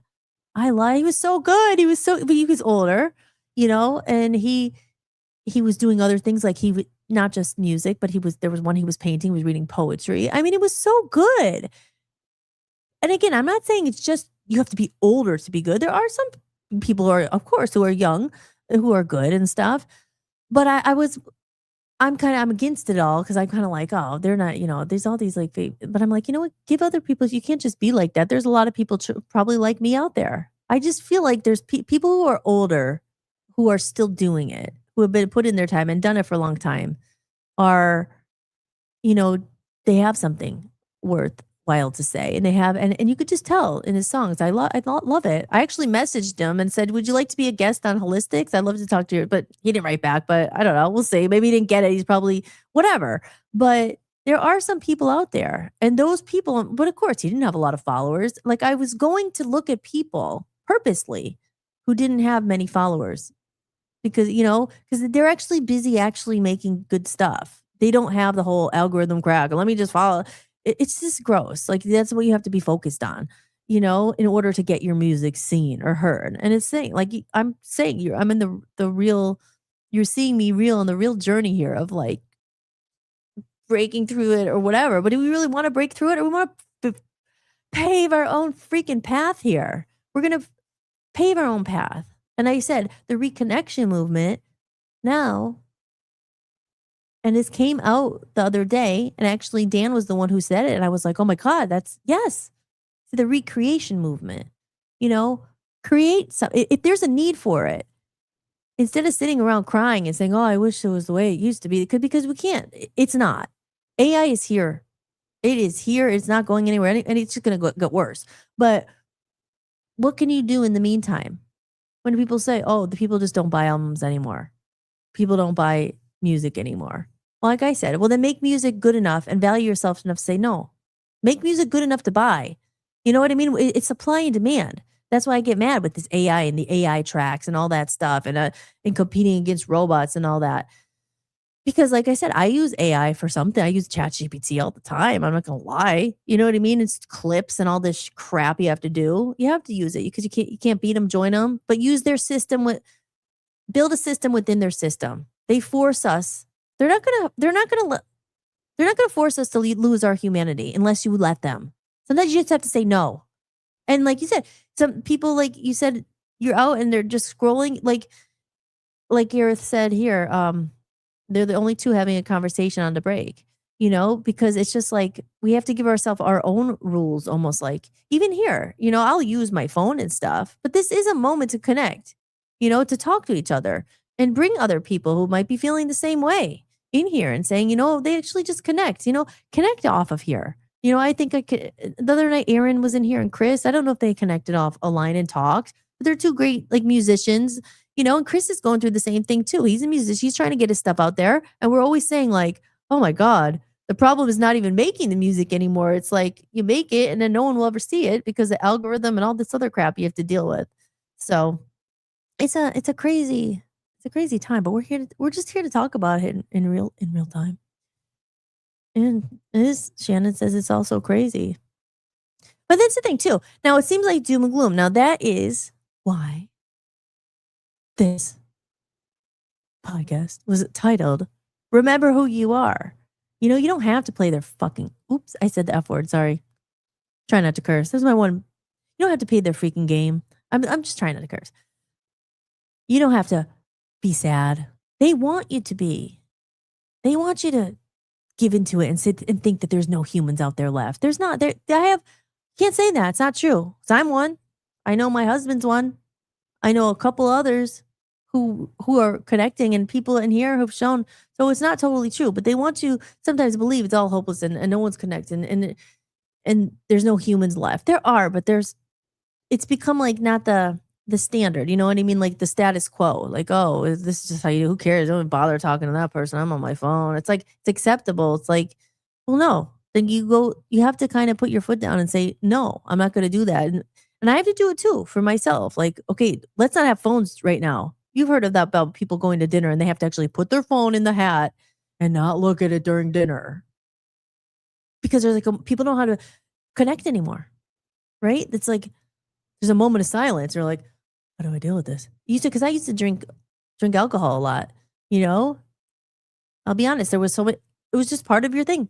How do you deal with people? Then all of a sudden I stopped drinking and you're like, oh, because drinking is kind of like, oh yeah, it's easier to talk sometimes. And you get to, and people are like, oh, even the most boring person becomes exciting because you're drunk and you're just like, you're lowered and you're like, oh yeah, now that's funny now. It wasn't funny like 10 minutes ago, but it's like, people don't know how to like, you know what I mean? Like talk to each other. So my point was when I didn't have alcohol, and I had alcohol for so many years, always, every social event, every birthday party was always just like, oh, you go talk to anyone. I got the, what's it called? The booze, the courage, right? There's a word for it.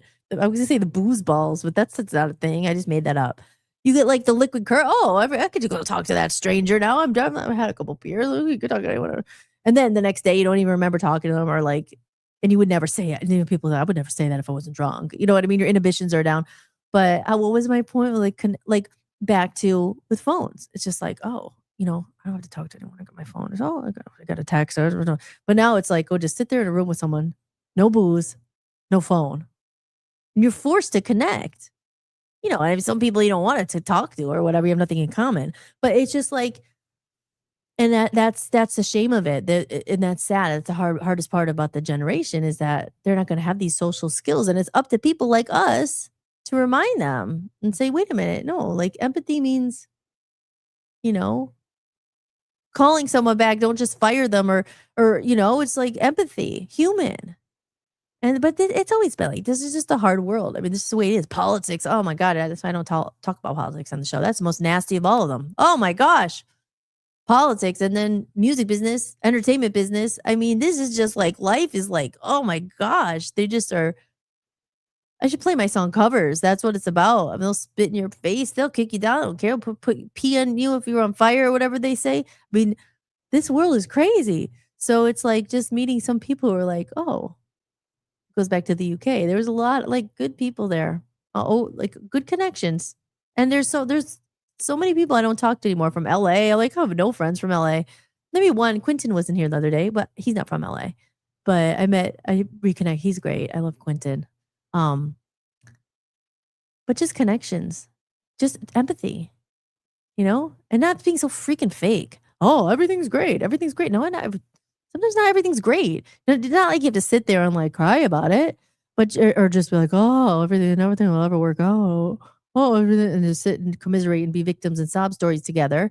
But at the same time, there's nothing worse when you're feeling like crap and people are like, oh, just be positive. It's all great. No, but how about be real? How about say, yeah, no, I know I'm struggling too. And being fake, like, oh, I have all the answers and buy my course. Oh, just buy my course. I'll show you how to do it. Just pay $20. Just blah, blah, blah, blah.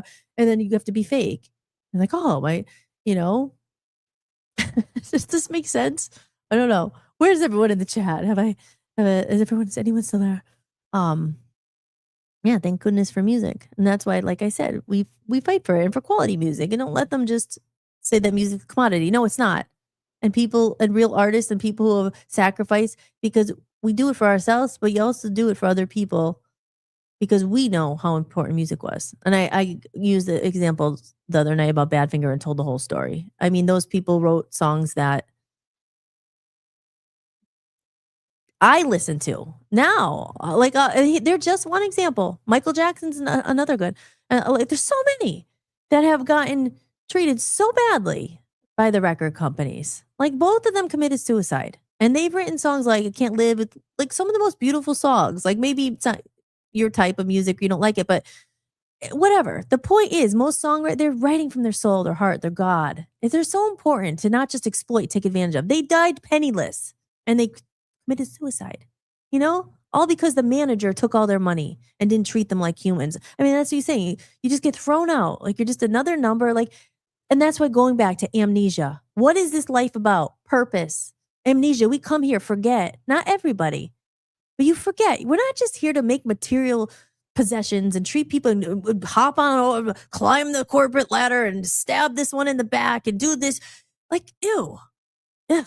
But that's like, and then you feel like, oh, you have to play. Then the good person who does the right thing, right? You give all you can, you get thrown out, you give all you can. Even myself too, you try to do the right thing. Oh, I'm not going to sell out. I'm not going to take this. I'm not going to do that. I'm not going to just, be naked and sell my music. Like you do the right thing. And then after a while you get crapped on and you're like, wow, I should have just sold out. And that's why this is what happens. Then enough people are like, oh, maybe I'll just take the easy money. Maybe I'll just sell it. Maybe I'll do that. Oh, whatever it takes, because the good, nice guys finish last. Well, again, screw that. Have more. We're going to say no. Nice guys. I always wanted to say, when does the nice guy win? When can the person who actually did the right thing get ahead? You don't see that as much, right? You always hear like, oh, it's the guy who freaking, I would never do that to someone. The guy who like screwed everyone over and stabbed everyone in the back and did that. And he's now the head of the company. No wonder he got fired. These are the people who are running the world. You know what I mean? It's like, oh, like I said, I'm just figuring out in real time here. Yes. Well, good. Thank you. Good. Garrett says it definitely makes sense, Um, yes. Hey, big applause. Wait, I got to play my other applause sign here because it's not as good when it comes from the Roadcaster. That's my beautiful piece of equipment you can't see here. It's like a Christmas tree. It's all lit up. But yes.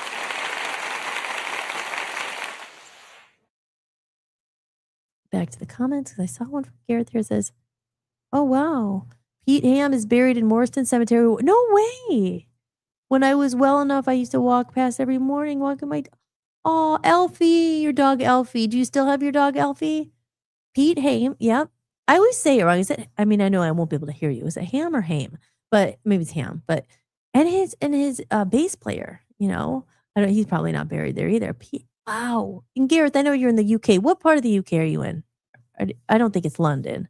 Um, how sad is that? Then Gareth, you probably know the story of Badfinger. I mean, people don't talk about that enough. Like I brought it up the other night. It's like the 27 Club, like where a lot of these musicians, like Janis Joplin, Amy Winehouse, Jim Morrison, I think Jimi Hendrix. There's probably was it Kurt Cobain? I think we forget about it. I think he was 27.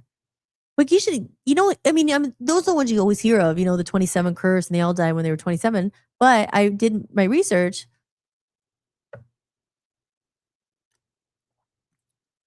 Garrett says he passed away 7 years ago. Sadly, I'm from Wales. Who did? Your dog? Aw. Okay, you're from Wales. I didn't think it was London. So then Pete Haim, was he then probably from Wales, right? If he was buried there. Oh, your doggy. Aw. God bless him. And so was my kitty cat's up there, Tinklepaw. I told the story of her a couple 2 weeks ago about but our pets, we love them. They're always with us. I know. Losing anyone sucks, man. I mean, you can't. Pets are like our little babies, I miss them so much. I miss my baby Tinklepaw, but they're always with us. That's why we're here. We live in their memory, and they're always in our hearts. So, but yeah, I found that. So in Wales, I was in Wales. I think that's where I recorded an album with Hey Hello. He went to Wales to do that. Yeah, it was. But yeah, back to that. It's just like I always say, going back to the recreation movement, and like I said, when you think about it, you're just like, oh my gosh. And I understand why everyone, Shannon, I understand. I know the way you feel. I know the way you feel. Like it's just like, what, like what's happened to humanity? I mean, it's always been like this. I mean, I don't know. We've been, however old you are. I mean, it just seems like you always hear these things, but I'm just like, and I use it as an example too, even after like, we sound like old, but I'm like, even after the COVID hit in freaking 2020 with even at Home Depot and like customer service since then, it's just like people just don't care. It's just almost like, hey, you're lucky if we come to your house. I mean, it used to be, I don't know, like when my dad, when I was younger, I mean, it's not like I did the business, but I just remember, there was competition. Like people went out of their way to like make sure you were like satisfied, make sure you come back for small business, like want you to be a repeat customer. Now it's just like, you're lucky if they'll even help you. I mean, like the quality of it's just like what is this play? What ozone are we in now? It's like, whoa. So that's why when you meet people who are actually want to connect and understand, and I'm telling you, everyone in here so far, I know is, and there's a bunch of people aren't here right now. Like Aaron was in the other night, Aaron and Amy from Maine. I love them so much. Timothy, where's Joe? Joe's a big one. Where's Joe tonight? Joe's always in here. Smeriglio, who's watching, Dan's dad. I mean, you got, right? It's like, what? But my point is saying, it doesn't have, we could create our, make your own little world and your system within it and connect with people who understand, because it's quality over quantity. Sometimes you just need that one person who cares, that one person who believes in you, who says, or connects with you. It makes your day sometimes, because this is a crazy world that we are navigating, Garrett said, yes, Pete was from Swansea in Wales. Wow. So yeah, like I said, I just use that example, and I'm sure there's a lot of other ones I haven't talked about, but just that example alone, that I don't, I literally, if I think and talk about we want to be positive here, like, but it makes me cry, that story. It's horrible, because those songs, and so many artists, they say Michael Jackson, I think, was another one too. They brought such a gift to the world. And I mean, him was different. He was fighting with his record label and all that, and he wouldn't die broke or anything. But the fact, who knows what really happened to him?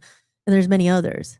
And Amy Winehouse, I mean, it's a big one too. Like they self-destruct because they're like, just have to be someone's image, and they forget who you are. And I talk about it a lot, but it should be a law. There should be like a law against that stuff, like protecting artists. And like I said, you can't just be one because you decided to go on TikTok and be one. Like, I'm sorry. Like, I just don't think that. And that's why it's just like, ugh. You have to go in there, compete against that and say, oh, look at me. Look at my song. I have a new album. Will you look? Like, it's like, that's why I'm just trying it like a different way. I don't know. Like, and again, thank you. You know, people like Gareth who says, hey, we'll put you on our website. Hey, we'll put out your press release. Thank you. Like, I mean, I can't afford it right, like from the off the bat, but we will sell merchandise. I want to get some merchandise made, got to do all that stuff. But it's just like gone are the days, like I said, of people just doing it because they like your music or they want to help. It's just like, what are you going to pay me? What are you going to pay me? Because music now a commodity, and it's not. And we're going to make sure it's not. And that's why I said I started Voice of Freedom Records. I'm putting myself on it as number one. It's not just for me. I don't, it's to give other people like me a home and say, you know what, let's work together because I need help. I started and put the idea and didn't even really do anything with it yet except make the videos. And well, I did do stuff with it. I made the website. It's on Roku. There's a lot. So much I've done. But my point is, it's about people really coming together for the right reasons. You're not saying like, well, how much are you going to pay me? Can I come in? What are you going to do for me? Like, it's like saying, well, can we help each other? Because two people helping each other with the same thing is easier, or someone saying like, why don't we just, like I said, come together and have a bunch of people instead of everyone going in their own lane, freaking getting nowhere. Oh, look at my fault. Look at whatever. Like, come together and say, hey, check me out. Make sure you check out Chris too. Make sure you check out this and let's help each other.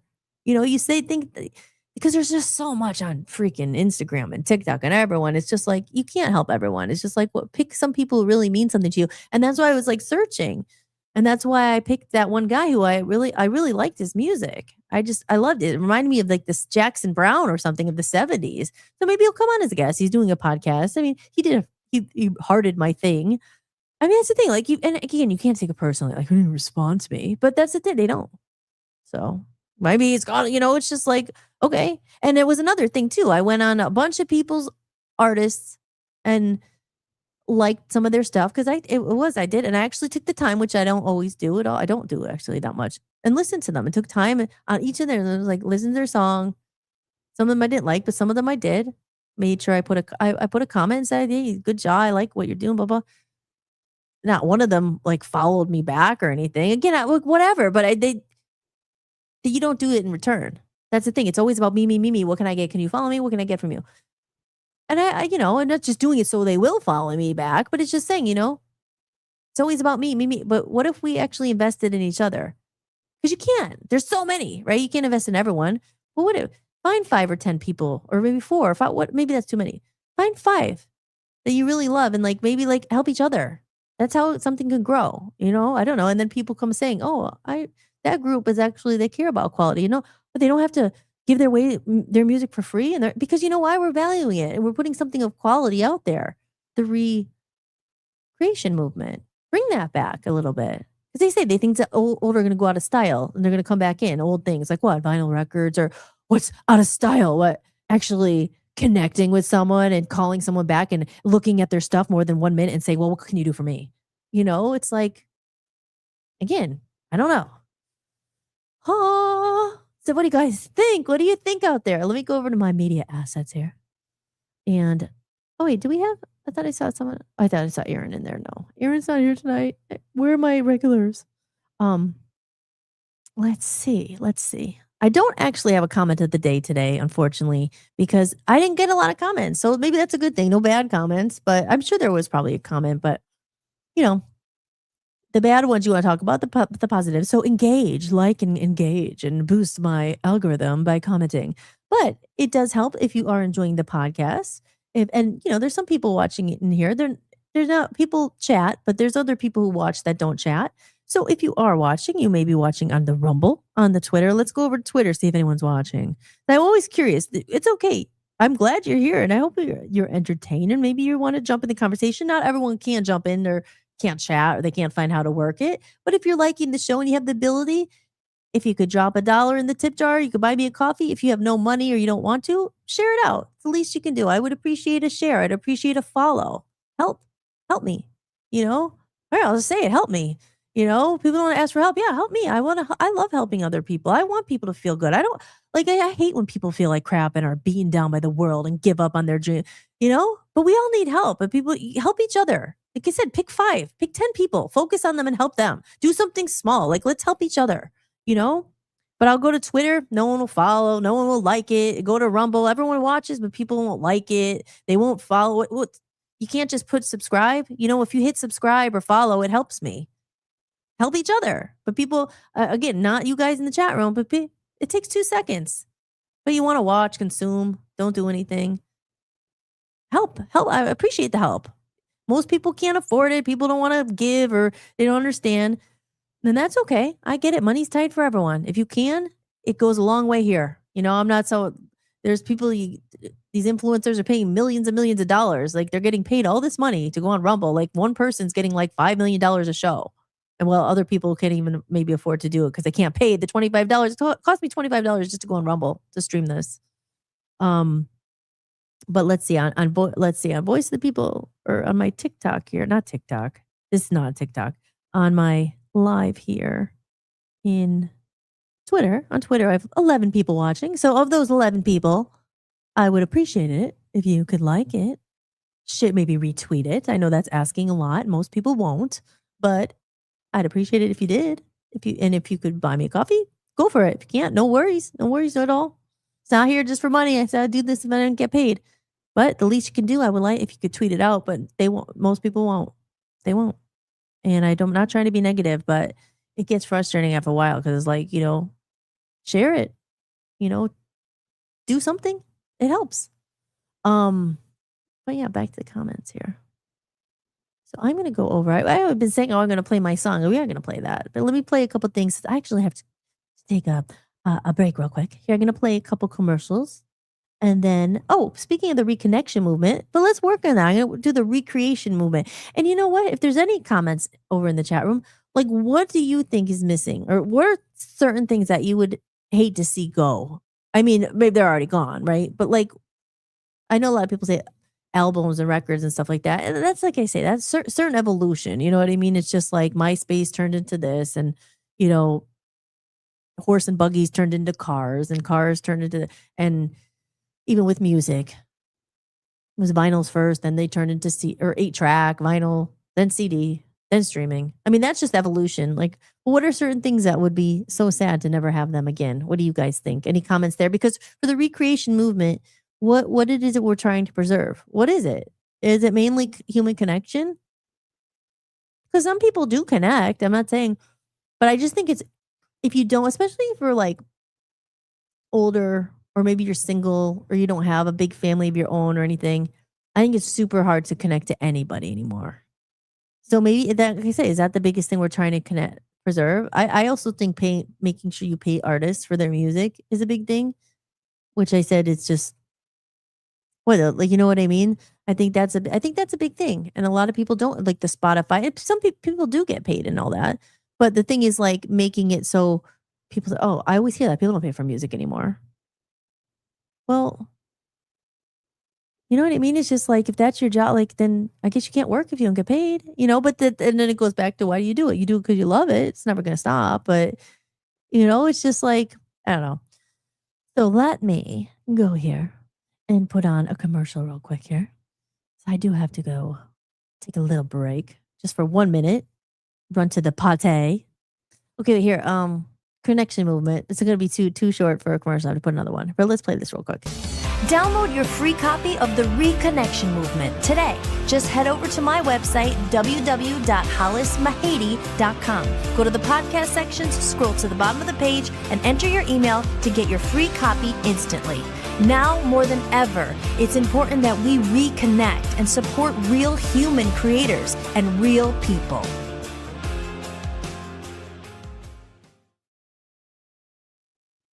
I'm going to try. Need some new tunes to listen to?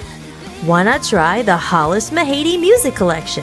As I move towards the new, I'm closing an old chapter with gratitude. To celebrate the new music on the horizon, I've gathered my complete past collection and made it available all in one place. The collection includes 2 full albums with my previous band, Love Zombies, Passion Fruit, and No Slow songs recorded live at Abbey Road Studios, the Be Honest EP with Love Zombies, Hollis original songs, Hollis cover songs, a bonus Christmas album.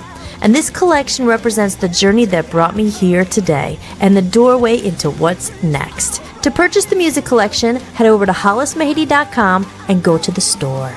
All funds raised go directly towards promoting and advertising my new album on my own label, Voice of Freedom Records. Thanks so much for supporting independent music.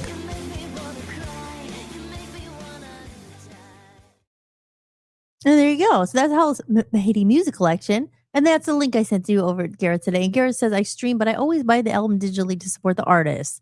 See, that's so nice, you know? Like, and you know, Garrett, like that, it goes a long way for people. Like sometimes whatever the album is, $10, $5, like people think, oh, we're going to be rich. It's like that could go and that pays a subscription for something of ours with $10 a month that we're trying to use to get our album out there. But you know what, like, and there are other people like Gareth out there, but you know, they're few and far between because I think people just think, oh, I owed this. I deserve, like, you know, it's a consumption. What is it?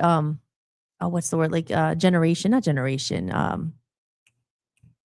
Help me with this. Is a consumption culture. Oh, just consume. I should be entertained 24/7. But there are people who are here doing it, you know. But that's the problem, right? Everyone's an entertainer today. Anybody could have a TikTok. That's why there's 8 zillion people. And it's you're oh, will anyone ever hear my music ever? Because this 5-year-old has an album out, you know. It's like what, you know. But speaking of music and AI, now I usually just save this for Friday nights, but I do have to run to the restroom real quick because I've drank a lot of water. I have to pee, and this is a song called Back to the Good Times, but we're talking about it, so it's relevant. But I usually save this for my Friday night because it's a TGIF song. And it's just about TGIF Fridays. And my whole Friday nights are a different vibe. It's a lot of fun. We just talk about old TV shows in the 80s and TGI Fridays and movies and stuff. And so I do that every Friday night. But this song, and I do talk about, there are some good things about AI. But this is what an AI generated song. Like I said, my album's not AI generated, obviously, but I'll use it once in a while, but I was typed in these lyrics, some of the lyrics, into the AI generator or whatever, and this is what I came up with. So I'm going to play it real quick, run to the bathroom real quick, but it's a good song. Like I say, I think it's catchy. I love it. I think it's great. So again, there's some good things about AI, you know, but I don't know. I think that with the music and everything, I think it's bad in general. AI, in some ways, made my life a lot easier. But again, right? Makes your life easier. Oh, it's so easy. Everything's easy. Everything's comfort. So you don't even have to do anything anymore. You don't care. You don't need to learn to walk. You'll have a robot leg like in a year. Like, you know what I mean? It's like easy and convenient is not always good. You know, it's like, oh, don't think for yourself. Don't worry about it. AI's got you. Dude, you're smart. This robot's way smarter than you. You know, you don't have to think anymore. Don't know how to do anything. And then you're very easily controlled as well. So we don't want to think for ourselves. That's why we're here. We're free thinkers here. So let me play this song and stop chatting your ear off. But that's what I do here. Jess is in the house. I am not a fan of AI, really. Yeah. Okay, yes, more on that. Let me play this song real quick. Jess knows this song. And Jess, welcome into the chat room. Jessica Wimpinsky's in the house. I love Jess, and I'm sorry we didn't get to see you, but we will definitely see you next time. Like I said, you go the whole thing. But Jess is was my college roommate, and Jessica's also awesome, and she's from Cole County Entertainment. I would put your thing up here, but they do a lot of podcasts. They do one for men's mental health. Yes, right? You know, she says this song came out really great, though. It's true. So there's, like I said, in the grand scheme of I think you said, as Shannon said earlier, and Gareth agreed, it's devastating, I think, for humans, like connection and already a culture, let's face it, that's lazy. A lot of people are late, like they don't want to do anything. Let me not think. A lot of artists and musicians and creatives are free thinkers. I mean, we don't like to be controlled. Like that's why we go on our own thing. We're always like, how do we make money from not having to be controlled by everyone. Like, I want to make money through my business or my music or my art or my podcasting. How do I make money so I don't have to be anyone else's biatch, right? You know, so AI for human connect, I think it's bad, and the convenience of people not thinking, because you want people to use their brains, and that's the problem. It's all mindless. It's mindless nonsense. I talk about in TikTok. Like, you go there and you don't have to do anything. Just be like, hey, I see you, and you follow them, and people are sending them money, and you don't do any entertainment. These are people. They're making money. I know they are. You can see that. You see the money going, and they didn't even say anything. It's like, hey, I see you. Thank you so much. We're connecting. We're kind of quality besties. We're connecting on TikTok. Again, I'm not saying the hosts are wrong. They're just trying to make a dollar too. We're all trying to figure it out. But that's a real connection? Like, that's not connection. So anyway, let me just play the song, and then I will be right back, and we'll pick up on that comment. And thank you, Jess, for being here. I love you. I'm so glad you're here. Here we go. Remember when Friday night meant something? When we rushed home before the streetlights came on. Yeah, this is for you. Back ties coming down the block at dusk. Hide and seek until the streetlights buzz. No texts, no feeds, no scrolling screens. Just scraped up knees and childhood dreams.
Videos all night long, waiting to see your favorite song.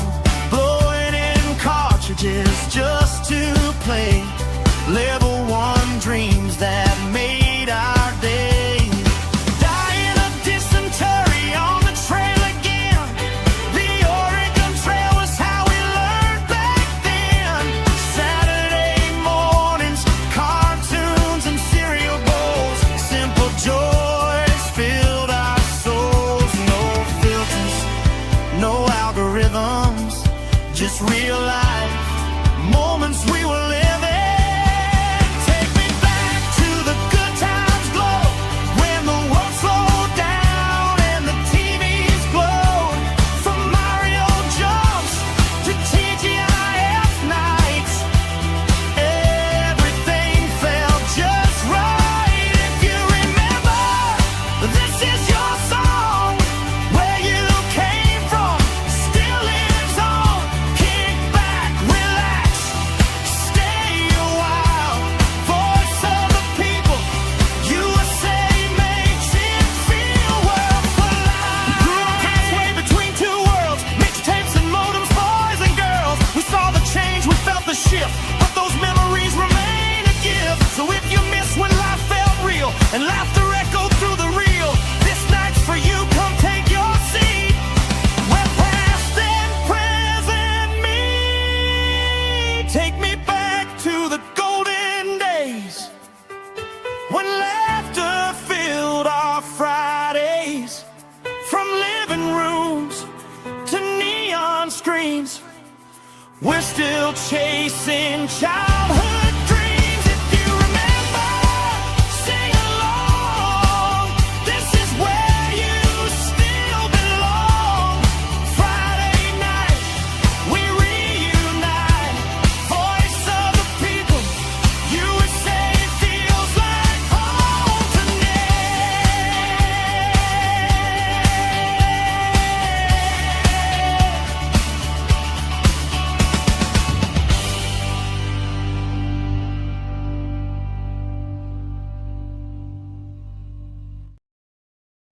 There we are, and we're back, and you are watching Holistics. I am your host, Hollis Mahady.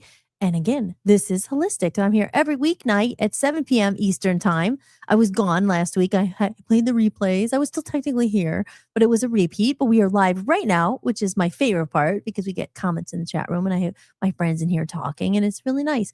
But especially, I love that bridge in there when it's like we grew up in between, halfway between in two worlds. We grew up between, that part in the bridge there. We just played it. But it's so true, right? We really were. And I think that's why it affects the people like us the most. Again, this isn't, obviously, it's open to anyone who stumbles across it. We're not age discrimination, not at all. But I think it's the people like us who do remember. And I think it's a very tough transition, actually. And then there's people who are way older, like my mom, who will not even touch technology. And like I say, sometimes it gets frustrating because I'm like, man, I wish you did because I could send you pictures. You could look at my website, like all this stuff, but she won't. And can you really get mad at her? No, I'm not mad at her. I understand. And there's people who are scared of technology. And then there are people who actually don't have to. I mean, if you're at this age, you're retired, you have money, and you have enough that you don't have to engage in all this, then don't. I don't blame you. You know what I mean? But then there's people like us who you have to. You have to be engaged in it. You can't get away with not having a phone. You can't get away with not, everything's online. Even when I went home this past weekend, I felt my poor mom, she's trying to get a tax form to help her husband get his tax form. And the only way they could do it was online. And she's terrified. She doesn't know how to do it. And it was a good thing I was there to help her, and I was able to help her print it out, but it was not easy. The number wasn't going right. And, so older people have a problem with it. It's not an easy transition. And like I said, people our age, we have no choice. You can't fly with, oh no, I don't care about, I can't. We're trying to make a bit. It's you have so many jobs are online, and brings me back to TikTok and all that stuff. But back to the way that this was about, the title of the show and stuff. What are we really here for? And also, I was saying earlier, it's we are going to manifest our goals here. And my goal is to get a sponsorship for this show, or get some advertising, or figure out how. It's so frustrating, right?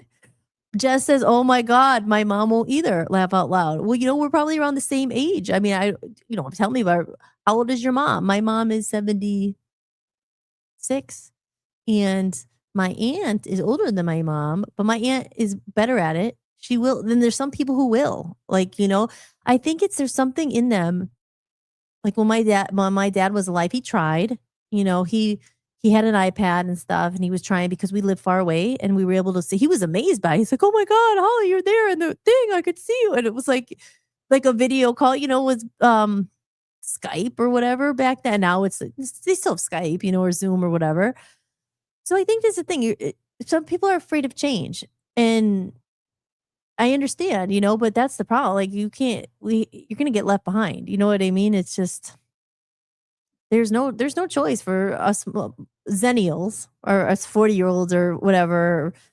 I just went through the same thing with my parents on Sunday, the tax form. Really? Right? And they need to get it online. There's no other way. And of course the thing was, and then you try to call the place. They're not open. No, we can't get a human. You have to wait 2 hours to talk to anybody. And so it's a good thing we're there to help them with it. I know. It's just, it's a lot. But so I was saying, what was I saying? Oh, the TikTok. Yes, that's my goal here. I want to figure out how to monetize it. And I guess the best thing I can say, everyone in the chat room, if you're able to, and you see it, if you ever see it, share it or tweet it out or message it to someone. Or if you're one of the 15 eyeballs watching it, like it. Do me a favor right now. If you see a like, or turn on my bell or whatever that lets you know when I'm live. If you like it and enjoy it, I'm not going to tell you what to do. But if you're here, if you can, buy me a coffee or whatever, that helps. But not everyone is in that financial position. Again, I would do this for free because I do love being here. It's not that. But so if you can't do that, if you can, I appreciate it. Buy me a coffee. But if you can't, share it out or tweet it or let someone else know who maybe is saying, I hate AI. I don't know either. Hey, there's a podcast. There's a lot of good people in here talking and chatting. Come in and join, because that's the only way I'm gonna be able to do that because they all want the numbers and all that stuff. And some of the Rumble shows, I had one, I couldn't believe it. One episode, there was 70,000 views on it. And again, oh, your views, your numbers. I don't personally care. Of course, you want more people to see it and discover you and all that stuff. But it's the only way you get it. Oh, what are your social media followers? What are your numbers? So if you're not following me or whatever, please follow. I don't know. On Instagram, I've had the same followers for like no one will follow me. I just like whatever. I mean, like I said, it's just, but unfortunately, it's a superficial world. And that's what TikTok is. You have to go in there and they see, oh, you have 5,000 followers. Oh, you have 10,000. Oh, they have 200,000 followers. They must know the answer. Let me pay them. So let's get my followers up here. I spread the love, guys. Like I make a lot of money. I help people. I want to help people. I want to make a lot of money so I can actually help other people and achieve their goals. And then I'll be like, oh, buy my course. Oh. But I mean, that's one thing about TikTok. I mean, people do make a living on there. I mean, I see this and I'm just like, so it's a social experiment. I am going to be doing TikTok lives soon again. I did them once. Like I said, I have another account I'm growing.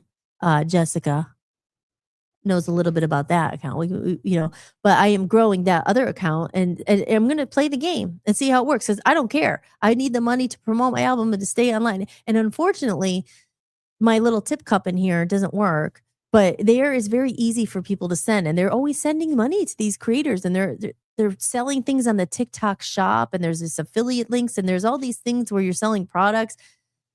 And I do think people are making money. So I am going to be social experimenting. So I don't know if I'm going to be going on tonight, but that's my goal for next week after I get off this, to go to TikTok and do live on there and see if I could build it up and see and try to do this TikTok shop and sell stuff and affiliate links and all that stuff. And we got someone in the chat room. Hello, Christian's here. And he says, HLO. I think that means hello. Hello, Christian. Thank you for popping in and saying hello. My name's Hollis, and this is Hollis-tics that you're watching. I'm here every weeknight, 7 p.m. Eastern time. And we're just talking about life stuff. It's not sugarcoating. It's not fake. This is the moment to get out of the matrix and say, if you're working all day and you just want to come and connect and, think about all the possibilities of life when you're not brought down by the matrix and, oh my God, the bills. It's like, I'm here to remind you, I think anything is possible. And I said, I'm definitely a case of someone who's never given up and keep going. And I always strongly believe in following your dreams. If you want to start a business and you think there's no way, there's a way. There's always a way. Is it easy? People think, oh, it's so easy. No, I think anything worth doing is not always easy. Oh, and that reminds me, I do have them queued up here. I found a bunch of videos today, not a bunch, but like they're short. But once you start talking about all this stuff, like even last night, I was like, new beginnings, manifest, and all that stuff. You start seeing all the videos. So let me play a couple of these videos that I thought made sense to me, and I love, and they popped up, and I was like, oh, maybe I'll play them on the show. So I don't even remember what they were because there was a few of them. So we'll see what's there. Let me see. I'm going to add this to the stage. Okay, now I got to go back to my Instagram here, and I got to push sound. Okay, so here, let's see. There's a few that I really liked. Here, we'll go in order so we don't miss any of them. What was the first one that came up? This one. Ellen Watts. Oh, I like this one. Here, we'll just play some of them here. You'll never be free until you realize this. It was never about what they think. It was always about whether you listen to yourself. We spend so much of life chasing approval, fitting into shapes that were never ours, walking paths paved by other people's expectations. But have you noticed? The more you chase what pleases them, the further you drift from what fulfills you. The universe gave you a compass, not in your pocket, but in your chest. Your intuition is the echo of the cosmos whispering through you. And yet, how often do we trust our fear more than we trust that quiet knowing? Yeah. Do not fear walking alone. Do not fear growing alone. Because to stand in your own light is to remember the truth. Those who are meant for your journey will find you as you will find them. Love that. I like the music behind there. Okay, let me pause it real quick. That's funny too, and that one popped up probably because of the Alan Watts thing. Like he has a lot of that knowledge and that, and it's true, right? Because everything in life, fear over belief, and like I always say, tap into you can call it magical, call it God, call it something bigger than the 3D of what you see in front of you and all the reasons why something won't work and all the fear and all that crap. Because it is saying, listen to your intuition. Same thing with me. I've always felt it. Always. And they're all the obstacles of the world, like, no, the reasons why you can't, nothing will work, and no, no, don't do that. Like you said, other people's expectations, but it's in your heart. You truly know or believe you were meant to do whatever it is. So and that came up because we are gonna go see a planetarium show in Cleveland, and it's Alan Watts Experience, and it's we were supposed to go last week when that's the thing we had the tickets for, but I think we're gonna still be able to go. I think it's still going on. But that's that guy, and he says stuff like, sometimes you just hear those things and it's like, "Yeah, I get it." Like, so I kept and then there was a few other ones. So I love that. I think that's, it's true. It's like we follow our fear holds you back from everything. Fear is I say live in your light, believe in God, believe in truth, believe there's always a way, even though it might not seem like it. I started this talking about money. Money's always there. Money's always there to hold you back, and everyone's always chasing. Because you need money as a resource to do certain things you want to do, and money makes it easier, and blah blah blah. But I always say that, like destiny, and somehow you will get there. If you keep believing and you keep and not just sitting on a couch and believing, but doing things to aid in it. You co-create, as I said, co-create with God, co-create with the universe, co-create with your soul. Listen to your intuition. Your intuition is strong, but it's blocked out a lot of times by people who don't believe or like this is what you have to do.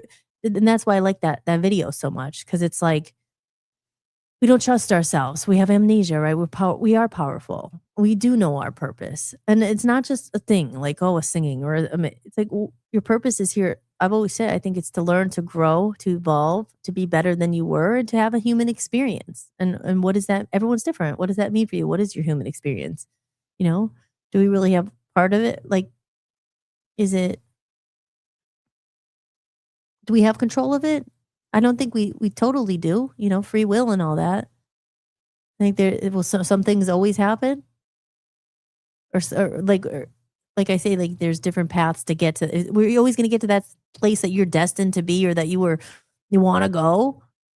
There's a place right there, but there's like 10 roads to get there. You're going to take which road are you going to get? Will you always end up there? I don't know. These are the questions of life. Hollis-tics. Please feel free to drop a comment in the chat. Are you feeling what I'm feeling? Do you know what I'm talking about? Here, let's watch another one. I like that one. So let's see what else we got here. Okay, let's go to this one. You are inside a video game, but everyone's playing a different level. Some people are still trapped in the tutorial, repeating the same fears and patterns. Others have already discovered the hidden paths, the secret shortcuts, and a few have unlocked something close to God mode. But most don't even realize they're holding the controller. And here's where it gets strange. The game doesn't change when you move forward. You change, and the game rearranges itself around you. Psychology calls this cognitive mapping. Spirituality calls it awakening. But in reality, it's just you shifting from reaction to awareness. Because the tutorial isn't a place. It's the mindset where the ego loops the same script. Protect yourself. Repeat the past. Avoid the unknown. It feels safe, but it keeps you small. The moment you question the script, the moment you recognize the player behind the character, the game opens, your perception upgrades, your choices multiply, your reality reorganizes itself around a new level of consciousness. So let me ask you something right now. What level do you think you're playing on? If this video awakens something in you, you're ready for the next step. Enter the portal from ego to I am. I like that one. You are inside a video game, but right? Like, I don't know. You hear those videos, it's true. Like, right? Because I always say that. Like, go back my album, A Comedy of Errors. I say it's my first song covers. It says, life is a gift, a game we play. And I talk about that so much. Maybe I'll play I should play that. Just in case there's anyone still out there. Or everyone went. I'm alone. Am I alone here? No, but when you look at it like that, and again, not everyone can, everyone doesn't say, oh, we're bad at playing the game. I say life is a gift. Like, if you're still alive, you're in the game. Is it a game? Some people take life so seriously, and I'm just like, well, we're all going to die. Sorry. I mean, right? it's just like, are we meant here just to have fun? Because it's not fun a lot of times, but can it be?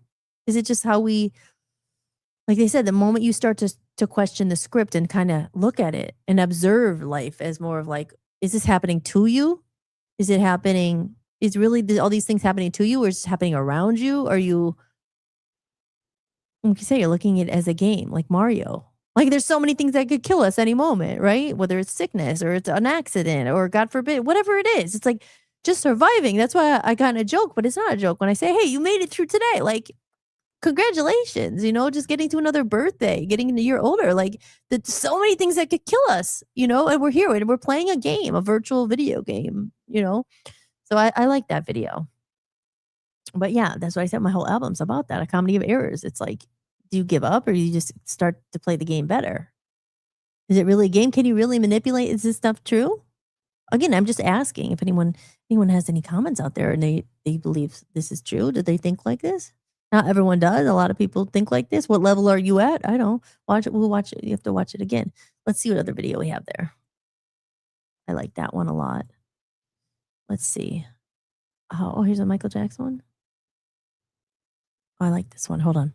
That have dreams and goals of being a star like you. No matter what, the most powerful thing in the world is the human mind, and prayer, and belief in yourself, and confidence, and perseverance. No matter how many times you do it again until it's right.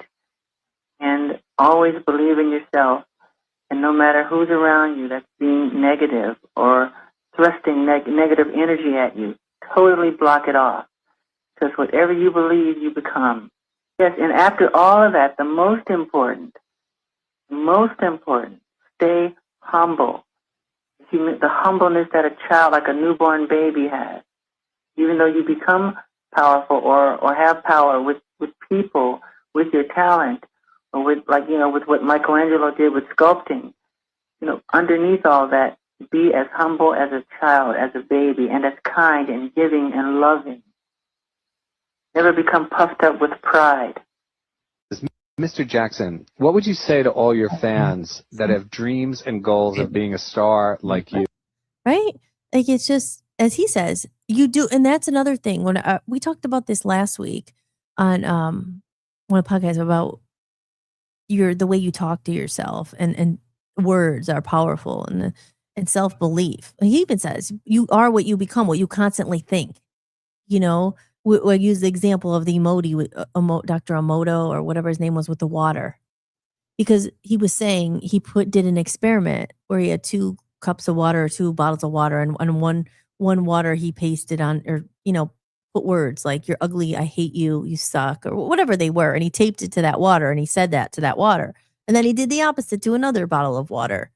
And he said, "Love, I love you. You're beautiful. Faith," whatever, like positive versus negative. And he's to the water. And then he examined the 2 crystals, and the ones where he said the nice things to, the crystals and it was formed very nicely. The other one, it was broken and it was distorted.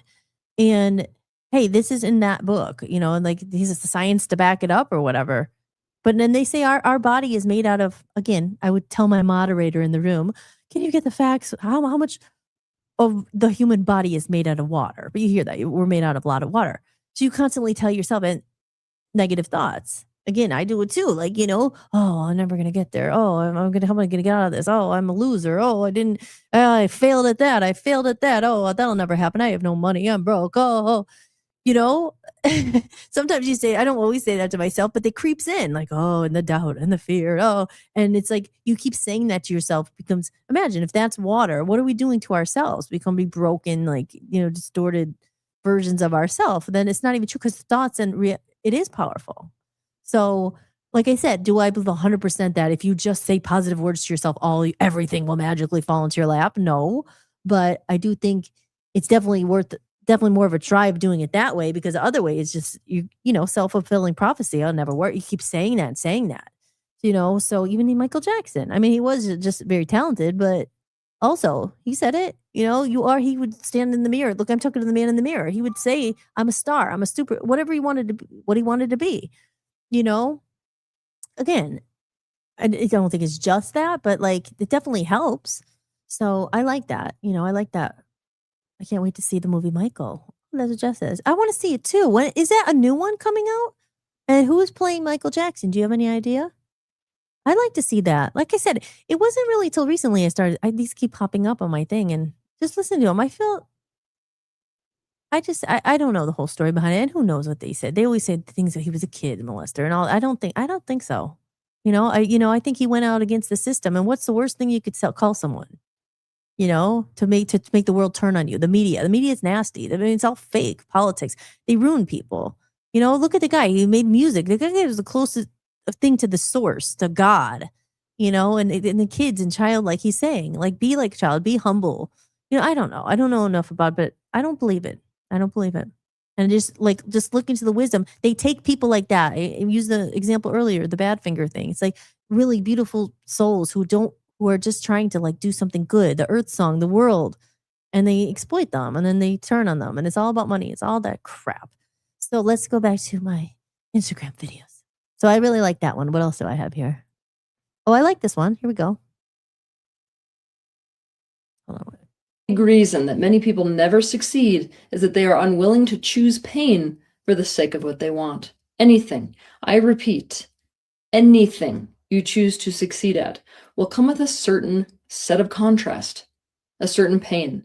Success is out of the comfort zone.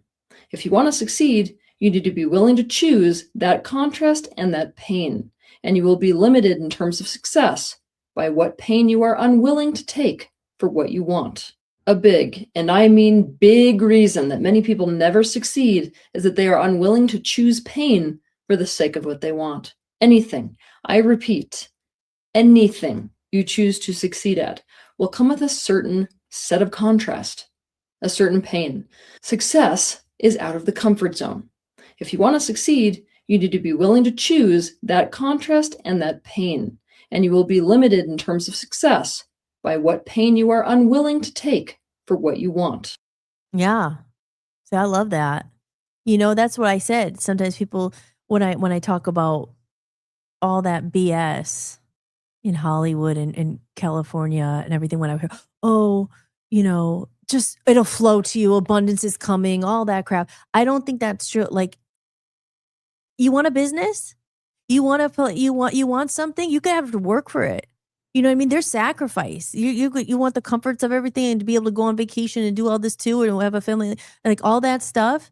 There's certain things, like she says, what level are you willing to pay for that? Because in the interim of until you get to where you want to go, there is sacrifice and there is pain and there is risk and there is all this stuff. I mean, what she's saying, and getting out of the comfort zone because, and there we go. Aaron's in the house. Oh, Aaron says short-term pain for long-term gain. Yeah, I love that. Yes, absolutely. And instant gratification over, that's kind of sometimes people with diets and stuff. Like you want it, but instant gratification over like the long-term, like fulfilling a goal or whatever, like it's like short-term pain is the opposite of what I was saying, short-term pain for long-term gain. Yeah. Like what are you willing to risk? Like I always use the example right now, like, and it's not really a big example, but it's like we don't have a couch. And it's not because we can't afford a couch. You probably could get a couch, but I don't want to go and spend freaking $500,000 on a couch right now when I could, because I need to be paying for my music studio. I need to be paying for my streaming. I need to be paying for keeping electricity on so I could stream. I mean, it sounds kind of ridiculous, but that's not big. Like whatever, I'll get the couch. But like short-term pain, what are you willing to sacrifice? For instance, when I left Maine, I didn't have a car. I sold it. As I was like, I need to go get, we had to move somewhere else. And now we're here in a place where it's a little bit more, not a little bit, a lot more kind of conducive to what we're doing with the radio. And there's more opportunities for music. I have a music studio, but I had to sacrifice my car. I'm like, oh man. And it really sucked. But I think I'm getting a new car, Aaron, and we're going to talk to you about it because we might be getting a truck. Yes, a truck. I said it. I'm very excited about it. But I'll talk more about that later because it's not easy to do that sometimes when you don't have credit and all this. I mean, your credit went down the drain and all this stuff. So a miracle happened, and I'll get more into that about how it's going to happen. But yeah, so I may be having a car soon. But short-term pain for long-term gain. I saw the bigger vision. I was like, well, you know what? The hell with it. I'll sell some of this stuff I have. I have a bunch of stuff. I had to sell all this stuff but I needed the fund to get to where I needed to go and do the business and all that stuff. Yes. So we'll have to get your input on some of that stuff about the truck. But yeah, but it's like it's always risk, and there's always some kind of sacrifice and pain for the bigger picture. And I think it's too, again, like I like what Teal Swan. That's Teal Swan. I've listened to her for years. I mean, I just here and there. She just happened to pop up today, and the Jason's back in the house. Jason, where is Joe tonight? I miss Joe. I hope he's all right. No, but Joe's not in here tonight. But Teal Swan, I always liked her. I listened to her many years ago, and she's still going. She's still going. She popped up today. She has some wise words, but I thought that was really good, because I think all too often, I think people make it seem like, oh, it's so easy. Oh, and you see all these things all the time, and I'm an entrepreneur, and I'm a mom, and I'm this, and I'm that, and I'm like, oh my God, I can't even get one day. Like, you're all this, and you're like, oh, it's so easy, and just do this, and and you're like, oh my gosh, no, it's not. Then be real. It's like it takes a lot of sacrifice, and it takes a lot of risk. And at the end of the day, what Michael Jackson said, honey, you better believe in yourself, because no one else does. I mean, listen, I don't mean it like no one else does, but no one will ever believe in you and your dream and whatever, your music or whatever, as much as you will. Now, I'm not saying that other people don't believe in you, but you can't expect other people to sacrifice everything for your dream, like, or give you their money or whatever. Like, it's just, you have to believe in yourself more than anything, and the intuition and the gut and the God and whatever, even through those hard times of like, oh my gosh, like, you can't lie. You're struggling because with money and stuff, because you put it all into your thing that you're trying to build. And most people really don't see that and understand it until they see the results of it. But it's that long time before those results actually, the garden that you've been planting blooms, where everyone could come over and freaking pick a piece of corn and eat it. And now they're all like, oh yeah, I've always believed in you. Oh yeah. You did? Nah, I don't remember, because you weren't there freaking hell when the seed was or the dirt was there and it was just blooming. You're all like, oh, this isn't gonna work. Get a real job, back to that guy. Here, I still have her on there. I'm small here, and Teal Swan's still going. But so it's just like, I guess that's the thing when I say, I don't even know where I'm at. I'm just giving the wisdom here. I'm just talking in real time. Here, let's go to another video. But I like that. There's good old Teal Swan. She's a good classic one. I've always used to listen to her. Let's see who else we got. I like this one too. Let's see. They all just popped up today, and I sent them over to Dan. I was like, maybe I'll play them tonight on my show. I forget what they are. Let's see what this one is. That this human experience is temporary. You arrive with nothing. You spend your whole life chasing everything, and you still leave with nothing. The money, the cars, the house, the things you stressed over, the promotions you sacrificed your health for. None of it comes with you. So what was the point? We exhaust ourselves collecting things that don't follow us out the door. We trade our peace for possessions, our time for status, our relationships for careers, and in the end, we can't take any of it. Make sure your soul gains more than your hands. Make sure you lived, not just accumulated. Make sure you loved deeply, not just earned endlessly. Make sure when it's over, you're full, not just successful. The things you can't measure are the things that actually matter. Connection, growth, peace, purpose. Your hands will empty when you leave. Make sure your soul doesn't. Please remember that this human experience is temporary. Stage. I love that. And I'm pretty sure that's Alan Watts again. That's the guy. Hopefully we're going to see him at the planetarium here in Cleveland, and it's the whole thing, and maybe he's I don't know what it is. Maybe he's saying they have recordings of him. I don't think he's alive anymore. But right. I mean, it's so true. When I watch these things and you're kind of like, oh, so those days when it is hard and you have all the matrix and the 3D and all, you're gonna be, when you get and you're just like, then you watch that and you're like, oh yes, it's true. I mean, it's true, right? And that's why connection. I say, everyone here, I value so much that you're here with me and you're giving me your time, and we're connecting, because it's about the relationships you have. Everyone in here, I know, besides this person, Christian, who said hello and then he didn't say anything else. But if you're still there, hello. But it's just like, you can't, like I said, you can't take it with you. And while you're here. That's why it is. We go back and we talk about the connection and the AI and all that stuff. It's like, man, don't let them. Don't let them win. We have to. The recreation movement. It's important, And it's like, I don't have a huge family, and like I don't have my own family, but like of kids or anything. That just it was a different path for my life and everything. So I value like connection and friendship and trying to make a difference in the world and trying to have purpose, and find and live your purpose and whatever that is. Like I said, everyone's trying to find their purpose. So what if it is just being that example in the world of that's getting harder and harder to have those connections, saying, my purpose is to show up here every night and connect to those people who are maybe on the edge because they can't even deal with this world anymore because it's so freaking like robotic and it's like there's no connections and people getting fired for no reason, like all that stuff, There you go. I love that, Aaron. Aaron says the point is who you became in through your life. Your soul is enriched, ripened, and maturing. Yes, exactly. And Aaron, I love Aaron so much. I always say it. Like Aaron is one of the best souls Dan and I have ever. I love Aaron and Amy, of course, and Aspen. These are good people, like people who are just who care. Aaron is literally one of the most selfless people I've ever met. He was never like, oh, what can I get in return? It was just like he was an example of like just such a good friend. Like I said, if our experience in Maine wasn't the best as far as it turned out with the house and everything, but at the same time, I want to trade anything because we had to meet you and Amy, and those are literally seriously. It's so hard to make a good friend in this life, So it's like connections and stuff like that. It's the experiences you take. I had so many, even having Gareth in here earlier. I don't know if he's in here anymore, but from the UK, there was like some stuff that went wrong. I mean, come on, it's life, right? Good things, bad things. But those were some of the things that I would never trade my experience. And it's about how you look at it, right? You can say, oh, the band didn't work out and all went to crap and oh, it was horrible.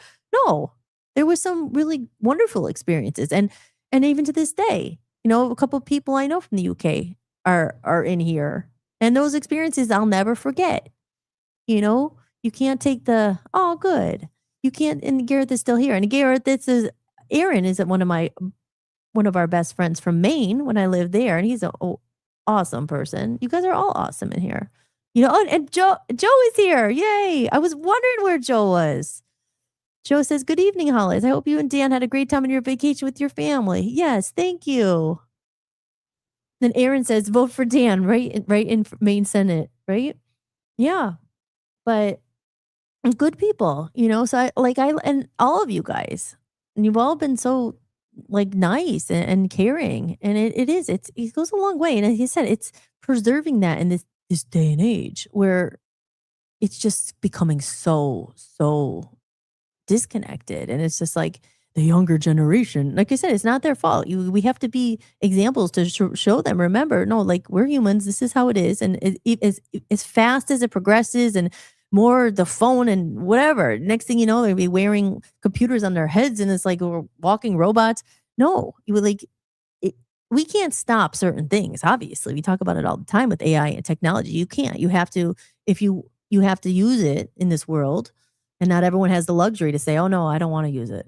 Certain people who are really older and they have they're okay with how they're set. They don't have to do it. And you're lucky. You are lucky, actually. Or the Kiefer Sutherlands of the world, or the people who are super rich and are like, oh, no, I don't want to be involved. Well, you have that financial freedom. Like, good for you. Like I envy, I do want to envy them, but they're in a better position where they have a choice. Most of us don't, and you kind of have to. You have to. So we're just navigating, and that's what holistic is about, right? Real humans only. Here we're valuing connection and making those friendships. And like I said, living my purpose and stuff. What really was like, I hate. And James, I don't think James Simmons is here anymore. He asked me what one of my biggest pet peeves was. And I don't know if this would be a pet peeve, but I hate when people are down and depressed, especially when I see people who are full of talent and it just got beaten the crap out of them from life. Because life is mean and it's cruel and it's like awful sometimes. But I hate when people are beaten down and or think that they're in a situation that they can never get out of it, or if they're you know what I mean? They're so depressed. I hate to see that because that's life. That's the matrix. That's all of this crap is winning. because God put us here to have a good experience, not just to suffer, not like just to, it's not our fault either. It's just like, oh, you're told your value is only of what job you have, or here, let me put myself big up there again. And I'll play the rest of the videos in a minute. Let me remove that. There I am. But we're told, right? Even like a man losing their job, or a woman too, and not just, but a lot of guys have worth just in their job. Oh my God, being unemployed. Oh my God, you're like, what value do you have? What do and that's not true. But like people feel that their only value is money. And I've met people who are rich and there's some of there's no soul, but they get away in this world. Oh my God, well, their value is their money. And it's like, I mean, this is the world, right? This is the world we live in. And that's why I say I hate when people feel depressed and down and by circumstances, because it was designed to do this, and it's like, I'm just trying to find my media. Oh, wait, here, hold on. My background. There's my background. There, I'm back. Wait, hold on. I had a nice little cloud here today because I was changing it up a bit because we were talking like spiritual stuff. There we are. I'm in the clouds, but I don't know. I hate it. My pet peeve is when I want to help people. Like I want people to succeed. I want them to follow their passion. I want them to follow their dreams, to do that thing that they stop doing, whatever it is, even like Aaron and the thing. I'm so proud of him when when he told me, he's like, he talked at church and and you played your song and I'm like, do it. You're meant to do that. And I hate when people don't think when they, not just Aaron, I'm not talking about Aaron, but like, I was so proud of you, like, cause you're so good. He's a wonderful musician. He's a great speaker. And like, I love when people do what it's in their heart. And that's why I said I fight so hard to keep going and to say, you know what? No, I'm not going to stop. It's like, this is what God's put in my soul and my heart. And it's like, I don't give a crap if it's, the money's not there and it's not right now, because it's not about that, but it's whatever coming, whatever it takes to keep going and to do the soul thing. That's why I always say, I think people who follow their soul and are brave, because there's a lot of things that could go wrong. Like I know a typical example of it. Like, oh my gosh, you made this financial decision that's cost this, and now I can't follow the dream because I can't record a car and I need to move my equipment. I can't do gigs because you could make all these excuses, but you find a way eventually, So yeah, that's my pet peeve. Pet peeve is when people don't follow their dreams. That's why I'm here to remind you. And I say it, I joke, but it's not funny. Just, sometimes people just need like a bit of encouragement and saying, you did good. You got through today, and I want to be fake here. I hate fake people. Like, oh, everything's just great. Yes, I hope that it is great for you. And sometimes it is great, and you don't want to be around people who are like, oh my God. But sometimes people like just play the victim all the time and they never want to change anything. But, there's people who are trying, and sometimes they just need someone to say, hey, you can do it. You can do it. You can do it, And that's why I'm here to remind you. And you're watching in real time as I'm emerging back from the cocoon of all the shit I went through with my music and everything. Oh, so maybe I should play Amnesia. Should I play one of my songs? I've never played this for anybody. Let me go back over here. I'll play it. This is what I was saying. The beginning of the show, what I was talking about. Remember who you are. It says it in here. Remember who you are. You're not just a number. You're not just you're not just an unemployed person who lost his job. You're not just, you're like, we are literally powerful people, God made in the image of God. We are like, we're all, everybody is special. Everybody's powerful. You just don't remember who you are. Remember you're powerful and follow these teal swans, or maybe it was the other one, Alan Watts. Follow that intuition. Don't let the fear, but easier said than done, right? Because it's always fear. Oh, you're gonna have enough of this. Everyone's always avoiding like discomfort, right? Get out of the comfort zone. Avoid discomfort at all costs. Sometimes it's good to be uncomfortable. Then you're gonna grow. Because if I right now had a couch and had everything I wanted, as far as material things or whatever, like you're growing yourself. Why aren't I there? Well, maybe I have to do this. Like it's about growing, as you said, maturing your soul, your evolution of your soul. There's reasons why if you look for it. Not always good to always be comfortable, because then you don't meet your potential always. So if you're struggling, don't think it's because, you're bad or like sometimes and circumstances and the way life works out and God and everything, they will test you. Especially like someone like I guess me, I don't want to just talk about myself, but is it testing you to say, wait, no, you're going to figure it out. And I'm not going to make it easy because if it all just thrown to you, would you have gone to that next level? Would you have figured out how to do that? Would you have figured out how to whatever, monetize TikTok? I mean, that's a stupid example, but you know what I mean? Like, would you have and said, wait, no, I am capable? Because sometimes I'm like, oh man, I don't know how to do it. I don't know, figure out, can I do it? You have to figure out a way. You have to. And so it's pushing you outside your comfort zone. And sometimes, I'll just go back to, and then just go back to the north. I could just go back tomorrow and get a waitressing job. I can. I would, if thing got really desperate, I guess I would. But I've been there, I've done that. So okay, so I should take all the music and my album that I have and the teach and my thing that just because it's not making money right this second, all that I built and just say, you know what?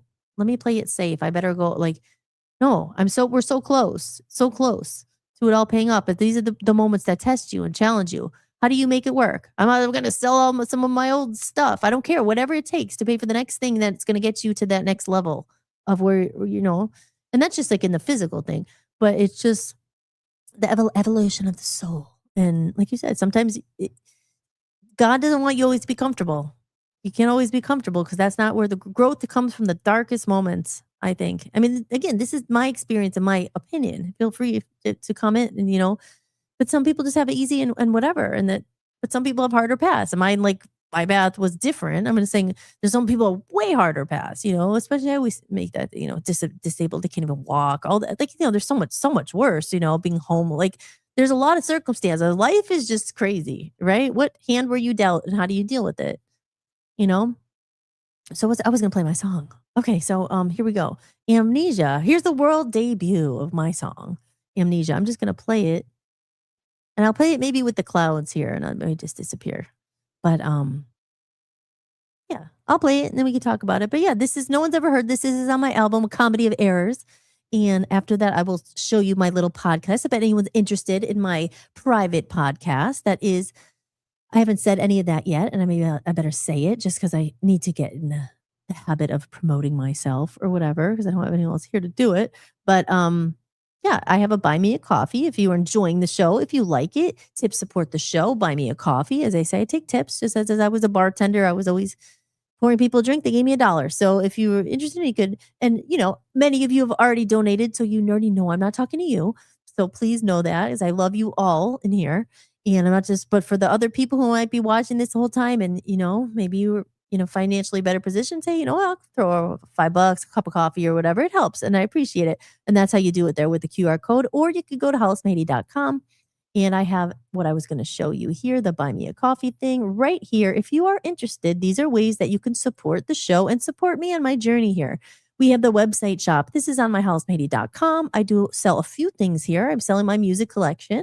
That's just for $20. That's a bunch of albums on there, all my music up until this point, not including the new album because that's coming very soon. I have my hand-painted lyric sheets. Those are the ones also, if you do buy me a coffee, you are automatically entered to win one of those. Once I hit my goal of $100, I will pull another winner. So we're back. We reset the board. I'm about at $20 now. So when we hit that $100 goal, I will pick live on air someone to win one of those. And they are also for sale if you can't wait. I am selling them for $50 and I do have a limited number of them. I only have about 25 of them altogether.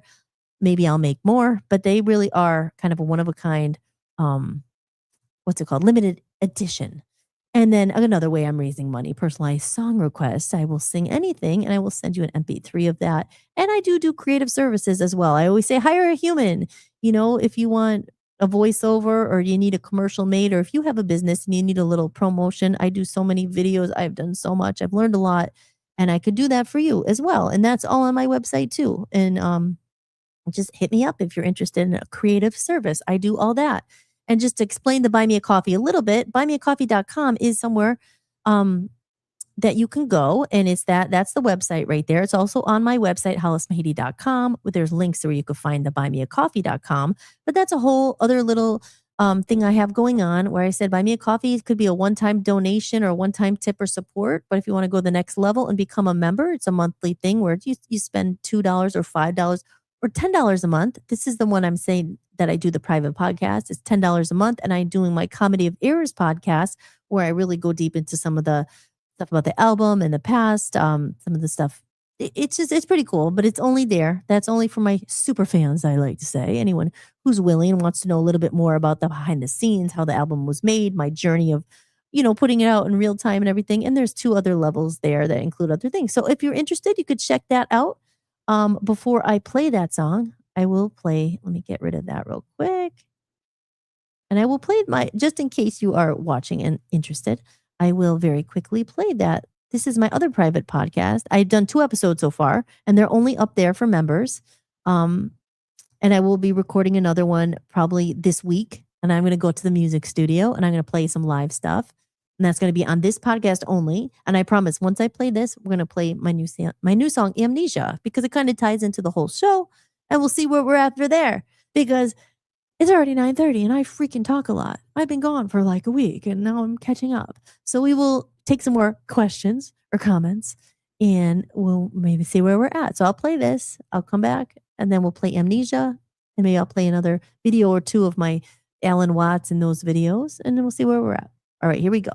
Share some stuff that I haven't shared with anybody ever. I'm going to share it with you. Welcome to a Comedy of Errors. A little bit more of the skeletons in the closet. I will only talk about it here in this podcast. We're going to get into the really good stuff. And some of it's not pretty. Went all the way there just to go back to the beginning. Nothing, really? They'll kick you right down. They'll spit in your face. I was living in Hollywood and I was just so beaten down. I love zombies. So much heartbreak. Certainly not the way I saw things going. This up, man. Oh, man, that really screwed my life up. My mom would tell me, oh, you can look back and laugh at this. Really? And then there was not enough left to promote it. I mean, it was a big, big mistake. It's a shame. And the darkness comes to knock you back down. They're just so sex sells. Just show it all. The boudoir. Characters and plot twists. Some people go on the journey with you and some people don't. Sweet Poison Love. Devil in Me. Where Did You Go, Girl? That's my favorite song on the album. I wanted to see other people's hearts. I don't think everybody is born to do this. Voice of Freedom Records. Am I too old to do music? Can't give up on something that's you. And I could have chosen never to do music again. So how many times are you going to get knocked down or drown your sorrows? Or are you going to hide under the covers forever? It's about letting go of what was. We have the courage to get up and to try again when we've been knocked down so hard. Life's not for sissies. What do you do with those struggles? They're all part of the story. This is truly the journey, figuring things out as I go. I invest in those who invest in me. It means so much to me. People who support it. Talking to you, hear about it first. We're going to be releasing it in real time. An insider peek before it comes out. But it's more fun when we have each other. It's not just about me. It's about all of us. We're going to get into all that here and more on a Comedy of Errors podcast. Can't wait to share it all with you. This is awesome.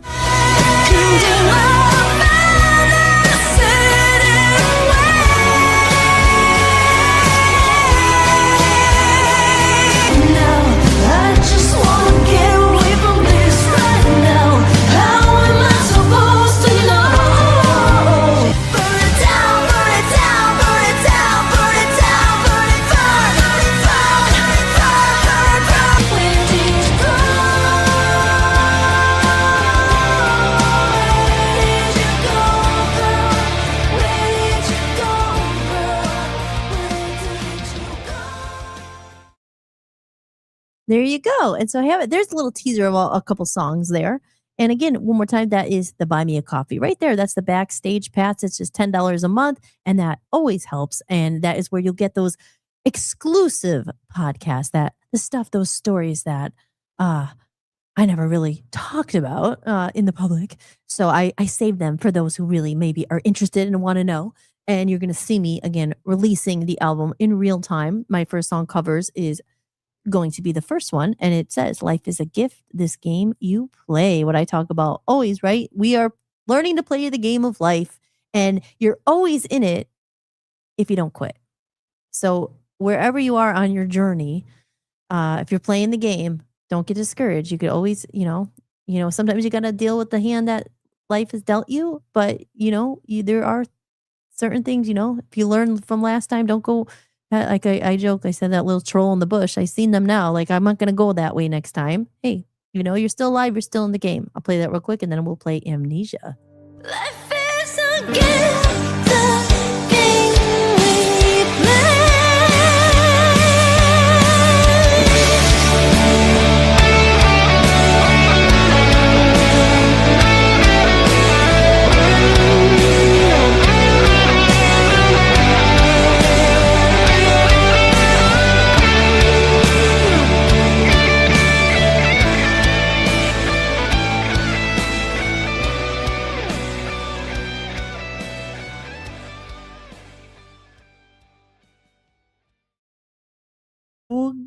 That's me. That's how I am Hollis Mahady, your host, and you are watching Hollis-tics. And I will be here tomorrow again at 7 p.m. I'm here every night at 7 p.m. Eastern time. It's probably pretty late in the UK over there, across the pond.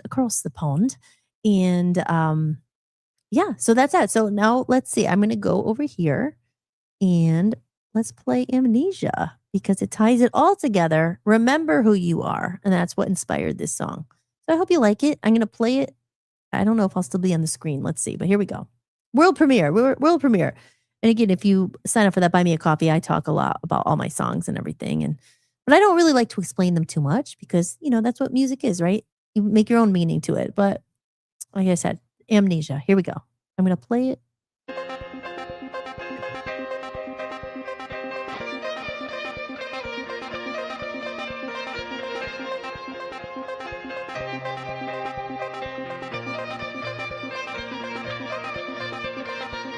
It must have been a strong case to keep me here from the truth. It must have been a strong case, but inside I always knew. The world is made up with illusions of gold, but it's all just a story, a lie that we're told. It's amnesia, we're under amnesia. They got us forgotten who we are. It's a spell that we're under, cast from the start. And it's time to remember just who you are. A clever disguise I was born with over my eyes. We wandered through madness, caught in the hustle and fight. But moments of silence, a whisper so true. There's a purpose, this life, it's calling for you. It's amnesia, we're under amnesia. They got us forgotten who we are.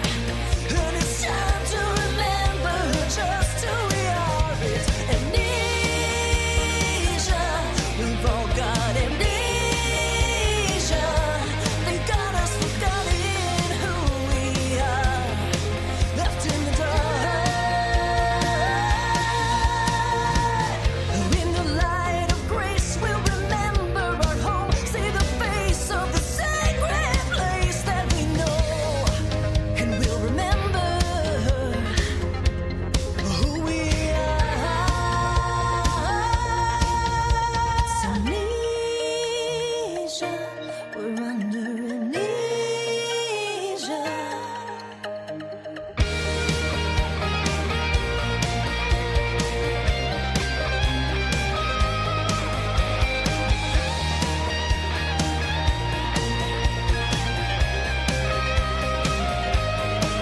It's amnesia, we're under amnesia. They got us forgotten who we are. It's a spell that we're under, cast from the start. It's amnesia, we're under amnesia. They got us forgotten who we are. It's time to remember just who we are. It's time to remember who we are. Remember who you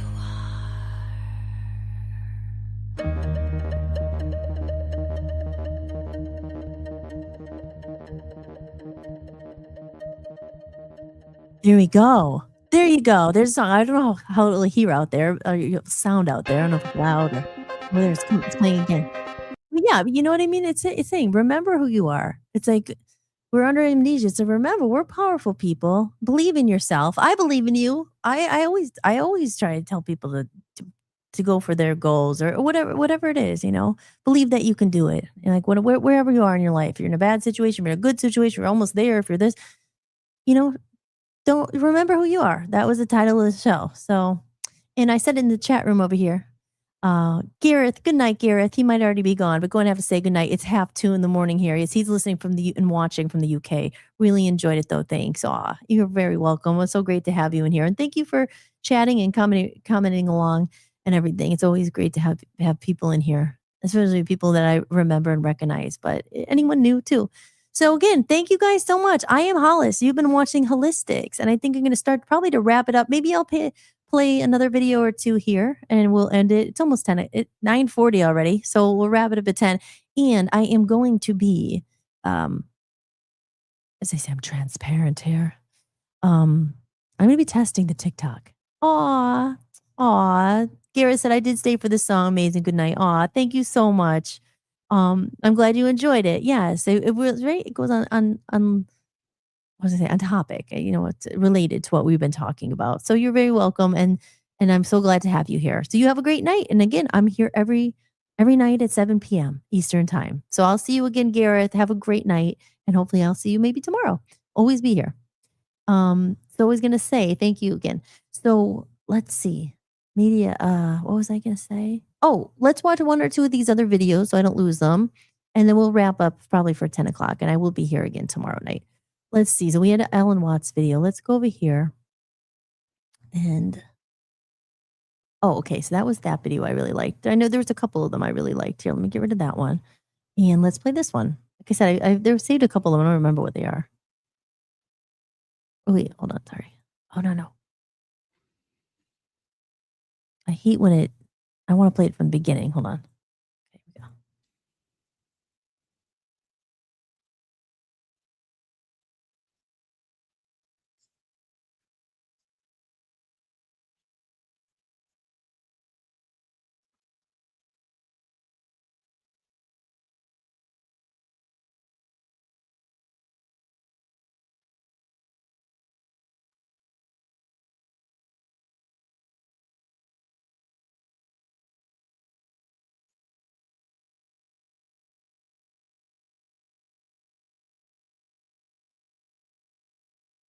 Just endure it.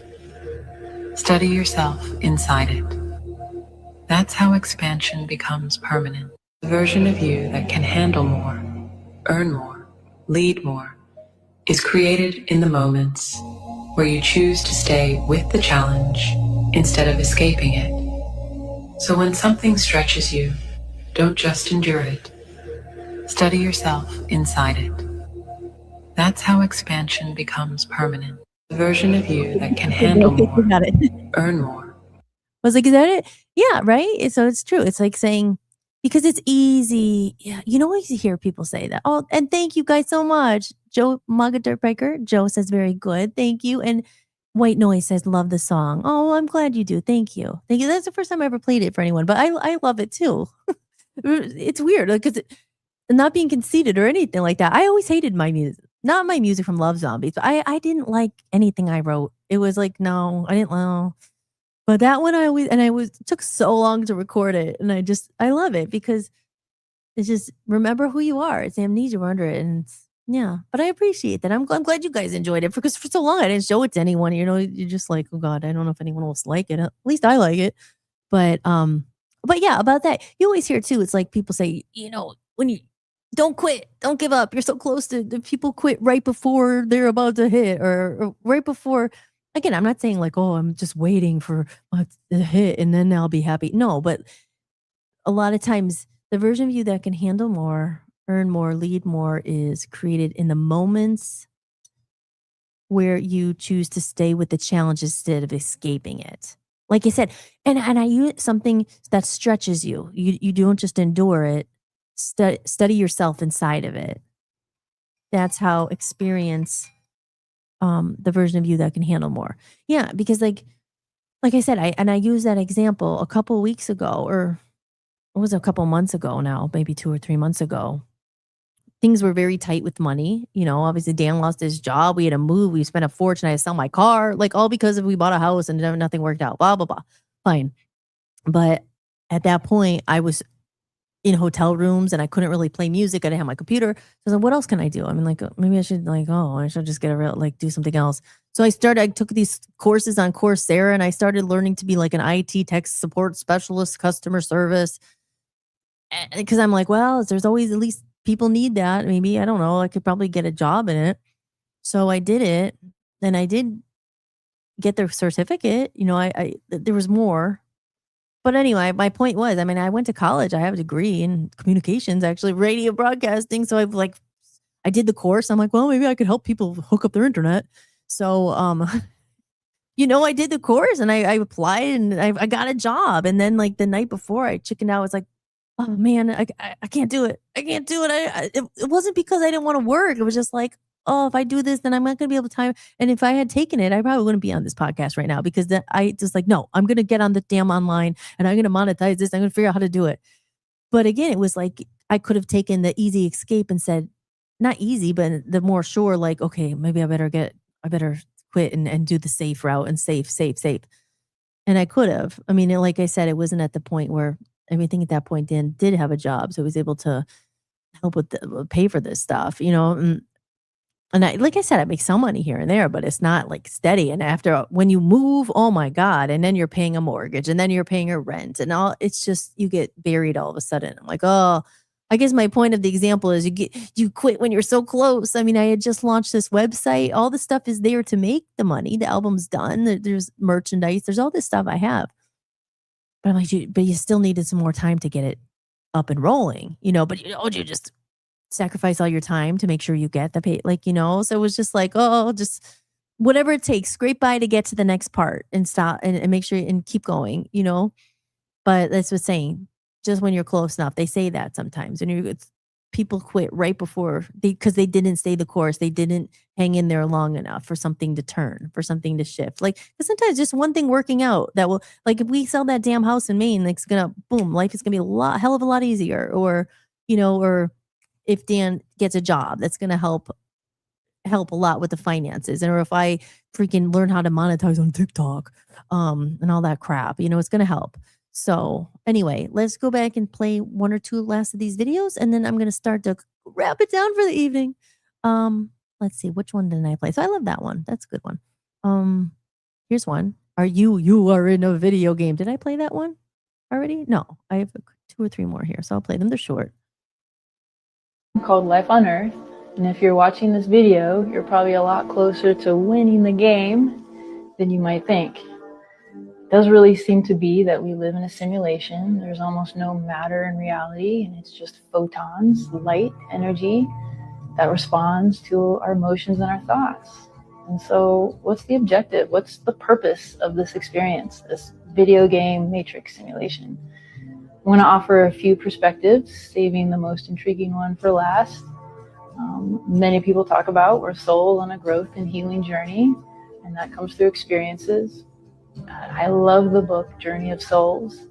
It talks about the planning process of picking our life, our body, our family, our challenges, and I get head to toe goosebumps when I read this book. I can't recommend it enough. Another perspective is that it's all about love. We're here to learn how to choose love over fear. And I want to point out that a lot of us forget to give ourselves that love. We focus it outward, but you are every bit as important as anybody else. And ultimately, I don't think there is anybody else, that we're all fundamentally one at some level. So when you give yourself love, you are giving love out to the collective. Another reason we might be here, you're in a video game called Life on Earth, and if you're watching this video, you're probably a lot. So I like that too, because I read that book, Journey of Souls. I have it on my bookshelf. There's one also called Destiny of Souls. I think I have that too. I don't know if I finished that. But she said that, I mean, this is another perspective where people say, if you ever heard that, like the life review, and before you were born, you came here and you actually, and it works back to the song I just played, Amnesia. You pick these challenges almost, and they say, you pick your family, right? And it doesn't really like, oh my gosh, what some people are like, what, really? Like, I'm so different from them. Like, what is it? But when you think of it like that, and I've talked about this book before, Journey of Souls, and in the book, he goes back and he hypnotizes all these people. It's these case studies that this one guy or this doctor or psychologist or whatever he did, and he put them under, like they go into some like trance or whatever state, and they start having these past life experiences. And I or bringing up memories from the past. I talked about this before, when people have fears that you can't explain in this life. Like, I have no idea why I'm afraid of clowns, or oh my God, I'm afraid of drowning, but I don't know. I know how to swim, or they have this unexplained fear of something. And that was some of the things, like he had gone, and these people started bringing up memories that they drowned in another life, or and it's going with the past life and all that stuff. And so, yeah, Journey of Souls is a weird one. I mean, again, and that's why there's a lot of different religions, and people don't believe in past lives and stuff like that. But I'm always open to all different things, because I always say I don't know. You know what I mean? It's just like you look at certain things and the supernatural and energy and all that stuff, and it's like what resonates with you. You know, I definitely, like she said, do we here just for love? And there's all like people, oh, self love, but it's true. Like if you hate yourself and you don't respect yourself enough to love, and I've been through so many toxic relationships and bad relationships and stuff like that, and I don't blame the person anymore. I'm like, well, what version of that was me that tolerated being like, being in that and being unhappy. So, and being whatever toxic, or maybe I was toxic too. Like I'm at the point where you're mature enough to say it wasn't just them, it was me too, you know. And I was toxic, and they were toxic, and maybe I retracted them. And there's so many stuff. So I think it's cool. Journey of Souls. It's a good book. It's interesting. It's definitely interesting. That's the kind of stuff we talk about here on Hollis-tics, all that stuff. We get into more tomorrow night. There's always more. You're in a video, but I talk about, right, you're in a video game. When you look at life as a game, and anything can happen, and all these things, instead of just like, oh, the 3D dun dun dun dun. Oh my God, life sucks so bad. Is there a way to rearrange the pieces, rewrite the story? Comedy of errors, I talk about all the time. We're the main character in our life. There's certain characters you want to write out. Maybe you can. It's not always easy with your family, but like certain characters, like, oh, that chapter's over. I'll write that user out of my life. I have a song on my album called User. Like, write them out. Let's erase them from the freaking story. Certain ones you can, or experiences or whatever. But yeah, when you look at it like that, if not everyone believes this, and that's okay. We're here just for discussions. It's all up for debate. If you chime in, whatever you guys think too, it's just all up for debate. It's all up for the debate, and just talking about it and saying, like, what if you really did pick these challenges? And it goes into a lot in that book. Like, why do, young people come and die very young? I mean, did they get like, yeah, it gets deep. But it's like, why were certain people or why did you come into this lifetime with a really huge challenge, a disability? Or like, why, like, it gets into all that stuff. Did we really pick these things? It's a way to think. Did you really pick your family? Did you really pick these challenges? Did you really pick that? Was that all to meant to your soul to grow, for you to evolve? And then I say amnesia, because we don't remember anything we picked. That's why I use the example. Everyone thinks that sometimes of their family, like, oh my gosh, like, I'm the black sheep. How did I pick this family? But you learn from your parents. I mean, they learn from you. There's soul contracts, there's soul things, there's karma, like all this stuff. It's interesting. And that's my way of thinking. The one thing that always made sense was, I say life is, you have to have fun. You're here to have fun and just have to be miserable. I don't think it does. But are we here to grow? Yeah. And where do you grow from the most? Your challenges, your relationships. Oh my gosh, your relationships with your mother, with your father, with your son, with your daughter, with your pet. I don't know. Like, you learn from relationships are the biggest test and teacher of everything. Every relationship you have is a teacher, so. And then your relationship with yourself, number one. Do you hate yourself? Do you love yourself? It takes a long time to get to the point where you love. I mean, maybe not for everybody. For me, it was self-love. Like, I'm going to put up with this. Are you going to have, and even that, like, with deserving more. Do you deserve more? Do you think you deserve more? If you're just scraping by, life sucks. Are you worthy of more? Now, again, I'm not saying like, oh, if you're not, you're doing something wrong. I'm just saying that's the things I ask myself, because some people say, well, no, I have what I don't strive for more. I'm happy with what I have. And that's fine too. But some people, it's a thing of self-worth, bad relationships, a great example. I was so unhappy in many of them. But I didn't deserve better? Should I be just always upset and fighting and not abuse, like, well, that wasn't a physical abusive relationship, but a lot of women are. You hear that all the time. Girls going back to guys who abuse them. And I know a friend who's like in that too. And it's just like, they just keep going back to someone treats them like crap. Is it really the abuser's fault all the time, or is it something within you too, like thinking you deserve that, like you don't deserve better than that? And that sometimes for me that took a long time to say, no, I deserve better, or I'll be alone, or whatever. So it's all that love, love, love, love. So it's a holistics wisdom. I don't know if it's wisdom. Maybe people don't think it. And Joe says, and you got another 10 from me along with another video wearing the new Oh, I didn't even see that. Oh, Joe, thank you. Thank you so much. Joe's bought a coffee and he's in the running for another lyric sheet. So he did get the t-shirt. Yay, he got the t-shirt, and that means he got the lyric sheet. So, that's awesome. Thank you, Joe. Thank you so much. I'm glad you got your package. And for the other buy me a coffee set, you guys will be getting my monthly. Thank you so much, Joe. I love you. Thank you so much for all your support. Always. You're the best. Thank you. I really appreciate it. We love you. And White Noise, thanks for the hope tonight. Well, you're welcome. And thank you for being here. I love you. Don't ever, life is hard, but we're here to just know you're never alone. We think we are, we feel we are, but don't let sometimes I feel like they do. They always also make it always seem like doom and gloom. That's all you see. Sometimes fear, and doom, and everything's horrible and everything. But sometimes and you just got to dig for them. There are people out here wanting to connect. So thank you for being here, and I love you. And let's close it with, let's see, what other video I have. Then I'd start talking too much, right? I talk a lot. Whatever. It's my show. People are still here. Then I'll say, I think I have. Okay, I only have two. Okay, maybe I'll save some more for tomorrow then. Okay. I guess maybe I'll just save some. They don't teach this at school. Listen carefully. Wealthy. Okay, I'll save some for tomorrow. But here, let's close it with this one. I don't even remember what it is, but I'll try it. I can tell you that everything you want, everything you dream about already exists in the quantum field. But we are all programmed to be realistic and not dream and just work and work and work and work, and eventually you get it. That's not how the universe works. You have to broadcast, your emotions have to align, because you're technically just a huge magnet. So everything you dream of, everything you want is already in the quantum field, just waiting for you to broadcast it and ask the universe for. So always dream big, and always remember that everything you want is in the quantum field waiting for you. What if I can tell you that everything you want, everything you dream about? Who is this kid? He's very smart. Did someone tell him to say that? Right?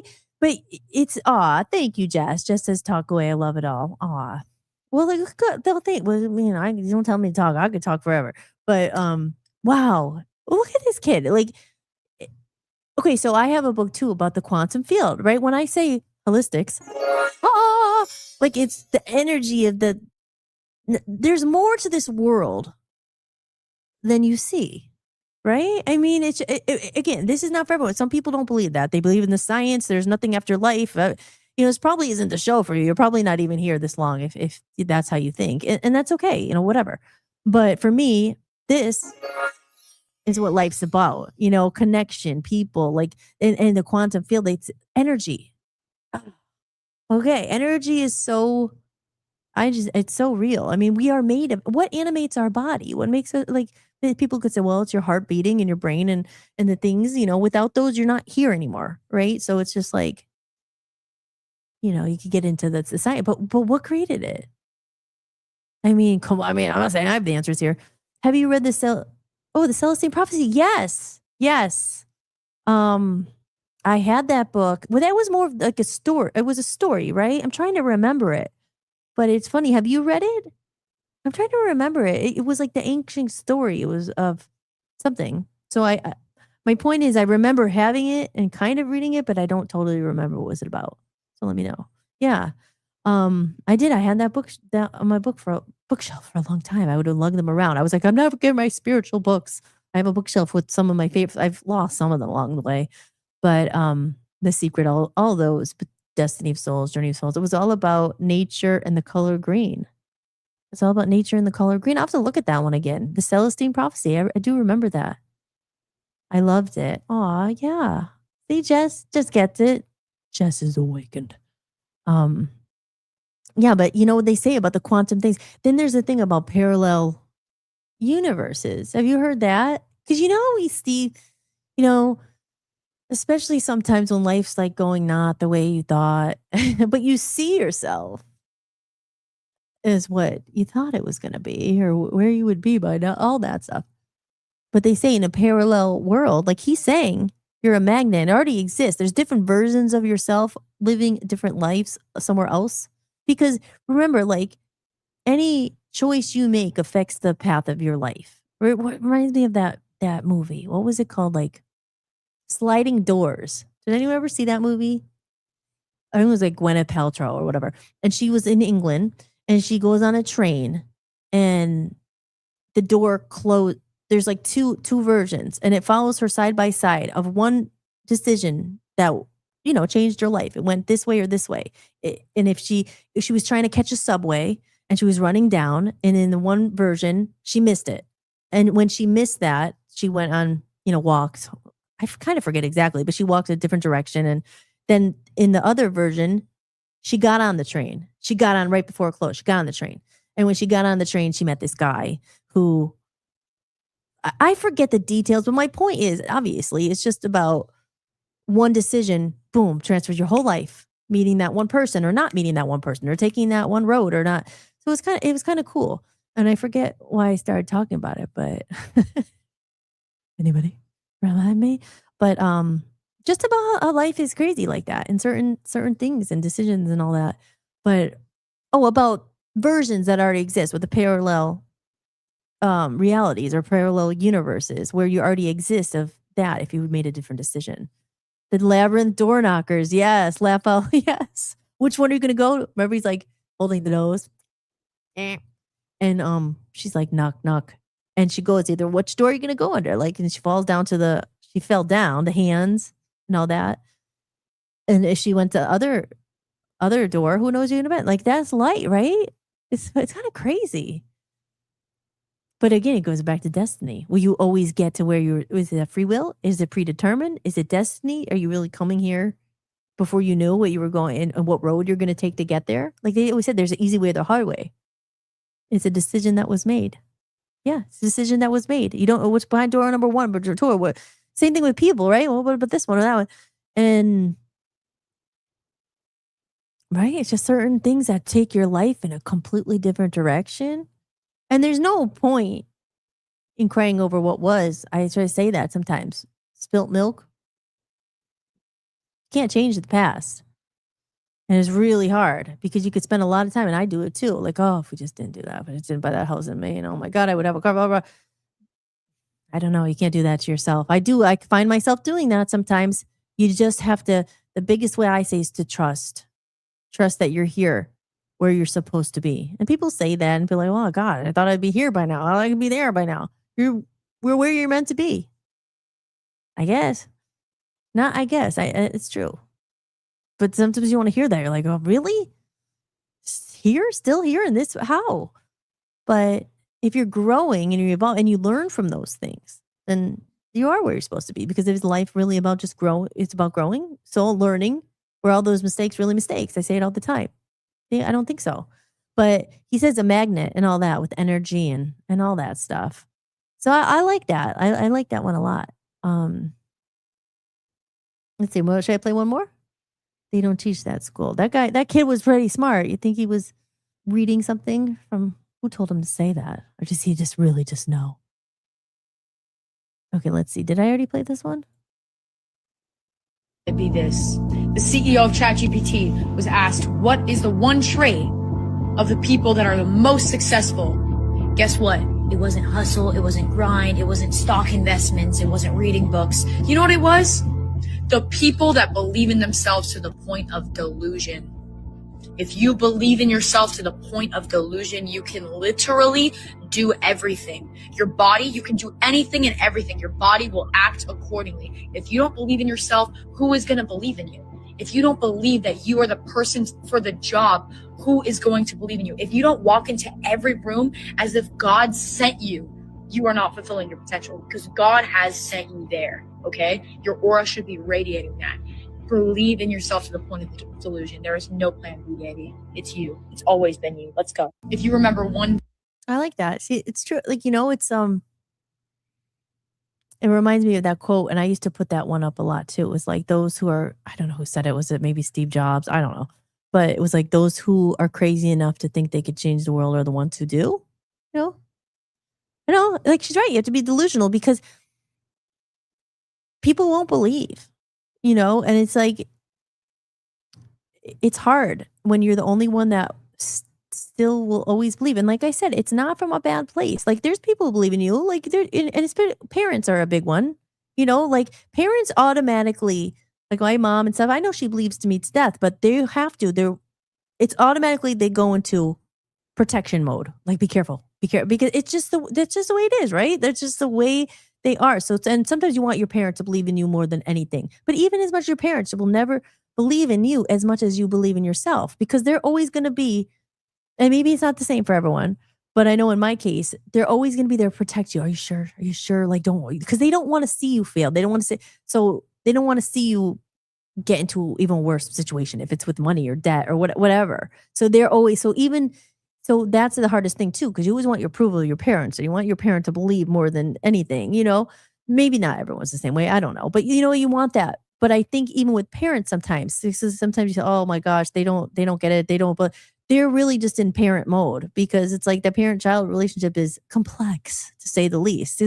You want them to see you as equals, but they're always going to be your baby, and they're always trying to protect you no matter what. So sometimes you get annoyed, oh, please believe, and they want to believe in you, but they're worried. And, so my point is saying, no, even your parents won't believe in you as much as you do sometimes. And it's not because, again, they do, but they maybe can't show it as much because they're always going to have the instinct of worry. Like, oh no, maybe you shouldn't do that. I don't know. So it's hard. It's hard with risks and stuff like that. Does anyone else feel like that? I don't know. Does that make sense? Does that make sense? So a point where she said it, Michael Jackson said it too. Believe in yourself. Like, no one's going to believe as much as you do. And again, it's not until they see results that people are like, oh yeah, you were right. I always believed in you. And maybe they did kind of, but like, no one's going to also sacrifice as much as you or risk as much as you. And they might think you're crazy. Oh my God, that looks really stupid. Why don't you better get a job. You better but there's certain things I'm like, no, I know it's going to work. I know it's going to pay off. I know it is. And he said, walk in there. Like, it was God said, this is your mission. Like, it's not just like, oh, I don't want to work, I'm lazy. It's like, no, I believe I came here for a certain thing and I have to follow that. That's me. That's not everyone. Not everyone has that. Some people have a different, I would say, more simpler life where it's like kind of paved out in front of them. Like, nope, you're going to, what was their soul's destiny before they came? They agreed, I'm going to find my soulmate at 16, go to college, have 5 kids, and that's fine. But it's not so confusing. It's more like, okay, I know that maybe my journey was to learn through my kids, or to have kids that do something else in the world that is amazing, whatever. Is that my point is I don't have children. So I know it's weird, right? It's a lot. These are the things I think about, talk about. It's Hollis-tics. And I am your host, Hollis Mahady, and you are watching Hollis-tics. So let's close it out with one more video. Let's see what we got there.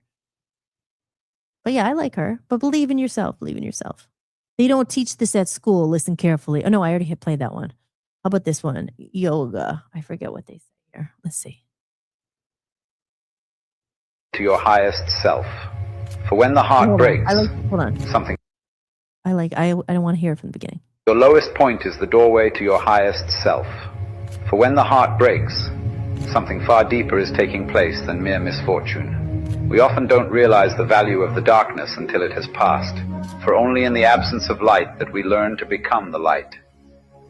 The human mind seeks comfort, but the soul stirs for change. It longs to grow, not to stay the same. As I've said before, the meaning of life is just to be alive. And yet we resist the very currents that are pulling us into deeper awareness of that aliveness. You're not here to chase happiness like a dog chasing its tail. Happiness is a byproduct of becoming whole. And wholeness requires contrast. Dark and light, sorrow and joy, breaking and rebuilding. So when it hurts, let it hurt. Don't run. Sit with it. Listen to it. And when you finally rise from it, you'll realize the joy was never in the outcome, but in the transformation. Your lowest I love point is the that. doorway to your highest Awesome. self. For when the heart breaks, It's so good. I mean, I don't know. Does anyone? I love this stuff. I mean, it's so true. It's so good. And that's my album, Comedy of Errors. It's all about that. Like that. I need to read it. The human mind seeks comfort, but the soul stirs for change. It longs to grow and not stay the same. As I've said before, the meaning of life is just to be alive. And yes, we'll resist the very currents that are pulling us into deeper awareness of that aliveness. You're not here to chase happiness like dog chasing its tail. Happiness is a byproduct of becoming whole, and wholeness requires contrast. Dark and light, sorrow and joy, breaking and rebuilding. So when it hurts, let it hurt. Don't run. Sit with it. Listen to it. And when you finally rise from it, you will realize joy was never in the outcome, but in the transformation. The lowest point is the doorway to your highest self. Or when the heart breaks, something is deeper is taking place. Misfortune. We often don't realize the value of the darkness until it's past. From only in the absence of light that we learn to become that light. The human mind seeks comfort. Okay. Yeah. And that's the thing where I say, they don't live in the dark always, but the dark is crucial. I think, like I said, this isn't for everyone. And I know, but the people in here, I know Jess and White Noise and stuff, I know you guys get this and you feel it. And everyone else may be watching who's still tuning in if you're listening, that's why I say it's not comfortable and darkness blows, it's like negative and you're crying and you're depressed and it's all that. And it's sadness. I mean, it's losing people. Death. I mean, all that, it's just so dark. But as he says, it's wholeness is incorporating, like I talk about the shadow dance. That's a song on my album. It's called The Shadow Dance. It's going to be the last song on the album. Because in the beginning of the album, when I go into on the journey, the soul's journey and the hero's journey, they say, like the movie, I talked about it in another podcast and they had that little chart and everything. But where are you on the soul's journey? And you go in. Sometimes you got to go into the dark and you don't want it. And like I said, people avoid getting out of the comfort zone and the fear and the darkness that you grow the most and you transform when you are in the dark, when you can get out of it. It is hard to exist and do stuff in the darkness because it does. It makes you depressed. It makes you sad. You do like numb and stagnant and you hide under the covers. That's what my song Covers is about. Shadow dance. But so I love all this stuff. Dark, so being human. Going back to what we always say, right? Don't take the human out of it. Is it better to be a robot? We joke. Sometimes robots are better than some people, but the sadness, at least you're alive, you're feeling it. But we don't want to just feel the sadness and the pain. And that's they say about becoming whole. But how do you get whole? If it's all these different broken pieces that you kind of got to stitch together to become whole again. The absence of light, and when we learn to become the light, the human mind. I love that. You guys are still reading that. Belongs to grow, So again, not everyone does, I mean, it's just like this is deeper stuff, and people don't always look at life like that, and they're just trying to like get through. But this is stuff that stirs my soul.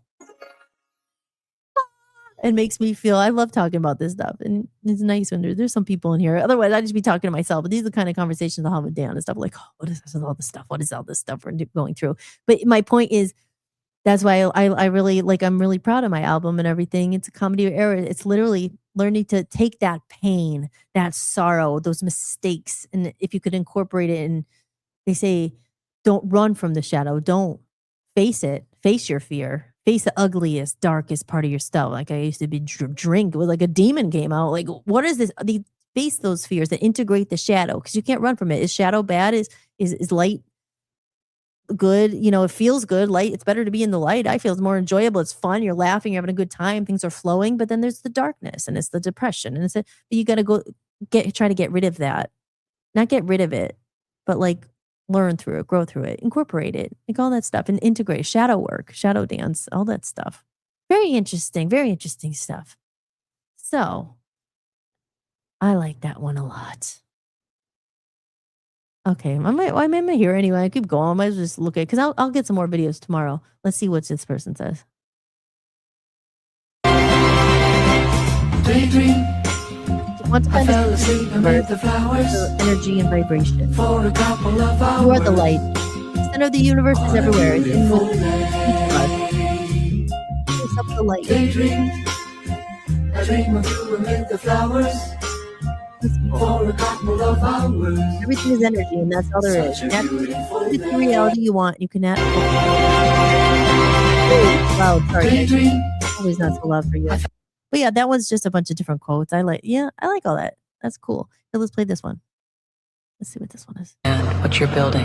Oh wait, I like this one a lot. Not everyone will understand what you're building. Do it anyway. You're expecting clarity from people who aren't living your vision. You explain it. They nod politely. They change the subject. Or worse, they question it.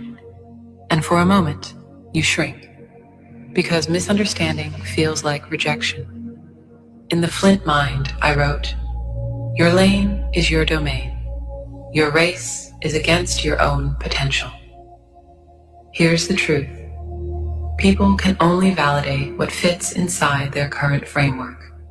If your ambition exceeds their imagination, their confusion is predictable. It's not hostility, it's limitation. The mistake ambitious people make is seeking consensus before commitment. You don't need consensus, you need conviction. Vision is lonely in the beginning. There is no applause during construction, no validation while foundations are being poured. Understanding usually arrives after results, not before. Not everyone will understand what you're building. Do it anyway. You're expecting clarity. I love that one. Let's see. Can you hear me? Okay, I'm back. Wait, hold on. Yeah, I love that one. Wait, here, let me go.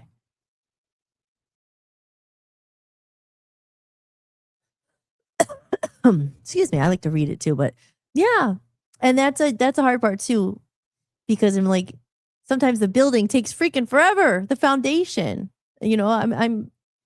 and I say to Dan a lot too. We built something very, very, very. It's taken a long time, and the foundation's solid, even with everything. With the music, or with it all works together. But it's like sometimes you don't see the results. And it's hard for other people to understand it, and they're kind of like, "Well, what do you mean you're still doing music? Really, all these years?" But not like everyone says that. But I'm just saying, it's just like I said, until the results are tangible, a lot of people don't really understand. But that's where it is. Like sometimes they're limited in their thinking, or they don't really see it. Why would they? How could they? They weren't the one building it, or the journey they managed to understand. So it's never from really it's never not a bad place. It's just a misunderstanding. And that's again where I say, only you know, only you can prevent forest fires. And that's Smokey the Bear. But yes, anyway, the chat has quieted down. Anyone out there still? Love you guys all. I am Hollis Mahady. You have been listening and watching Hollis-tics. For those 16 eyeballs up there. Now I see 15. I lost someone. It's all right. People come and go. But wherever you may be watching this or still watching this, if you've been here that whole time and you're able to contribute in any way, obviously financial always helps. Buy me a coffee. Smash that link right there. Wait, hold on. Where'd it go? It was a decision made. That one right there, that hollismahady.com. Go over and sign up for my email list. That helps too. Sign up. I'll send some things out, and we're going to be, the reconnection movement's up there free to download. All you have to do is sign up for the email list. Go and subscribe to my email list. Turn on my bell if you were on the YouTube, or I think Rumble might have it too. When I say that, it means they notify you when I'm live. And just in case you forgot, never was busy, you don't remember, but I'm here every night at 7 p.m. Tonight went a little longer. I did an over 3-hour show. We're going to my 3.5-hour mark. Probably because I have been gone for so long. I was gone for a week and only playing replays.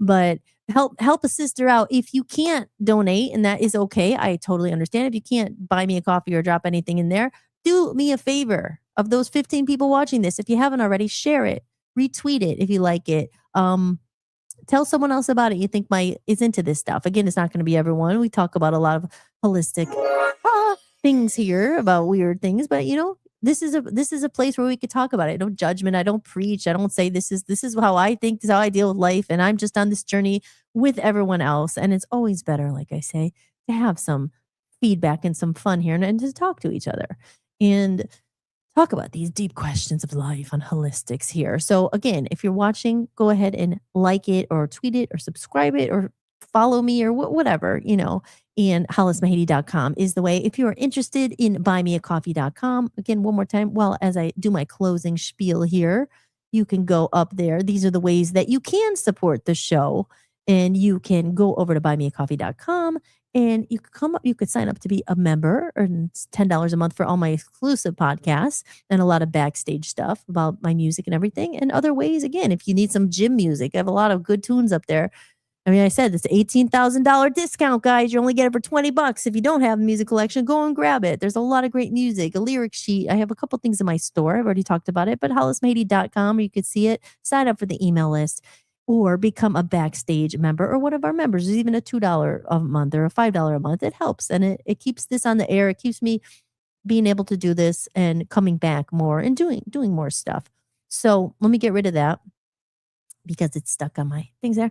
And yes, so that is it. And I will be back tomorrow night with a brand new episode of Holistics. Maybe we'll get some more videos up there. As you can see, this is one of my favorite topics to talk about, all the weird things and different things. Because I think, these are the conversations that you don't just have when you meet a stranger. Hey, what do you think you're on a soul's journey? What level are you at? Did you pick your parents before you got here? Like, you're not going to talk about that stuff, but I like talking about all that stuff. So here we are. This is what Holistic is. But at the same time, we have a Friday night that is not very deep at all. But we talk about the 80s. We talk about the 90s. We talk about music. We talk about movies.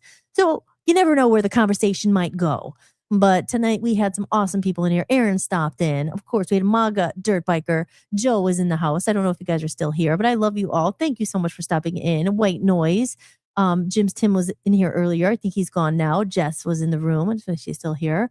A good night to all of you guys. And Gareth Hooper was in here for a while. Gareth's great from the UK, but it was very late there. So he had gone to bed. He's been in bed a while ago. But the great thing is I have replays. So if you missed the episode, you could catch it on my website. And all my other 15 other episodes are on my website, hollismahady.com. Ho, ho, ho, ho. That's right, everybody. So I hope you had a good time. I had a wonderful time. Talking to you all. And it's great to be back. And we're going to monetize together. We are manifesting. We are creating. That version of me already exists somewhere in the ether there. It's there. We're just going to grab it. And we are going to get this show sponsored. We're going to get money rolling in, guys. We're going to get money rolling in so we can make change in the world. Because money always helps. It's not the end all, but resources help. So we're going to get more music out there, and I'm going to be able to get lots of artists on my record label that I've created, and we're going to be able to get lots of new artists, and we're going to get that human connection. We're going to do the recreation movement. We're going to do the reconnection movement. We're going to not let AI and the tech gods rule who we are and our souls. So always remember that. So I like to close my show with an applause and saying to everybody here, and everybody who might be watching or might stumble upon this later or might see a replay, I want to tell you that you're doing good. Never give up. Believe in yourself. Never stop believing. Life is a gift. It's a game we play. And if you're alive, you're still in the game. So give yourself a round of applause for being here and making it through another day. Maybe it was a hard day. Maybe you had a great day. I hope it was a great day. But if it was a hard day, we're here for you. So give yourself a round of applause. And you are never, never alone. Remember that. We're never, never truly alone. And sometimes it's hard to find those people to connect with, but they're out there. You got to search. You got to find them. Okay, guys. So with that said, I'm going to cue up my closing song. And Jess says it was decision. Aw. And Shannon White Noise gave the thing. I'm going to give it to you back. Heart. Okay, let me cue up my closing song here.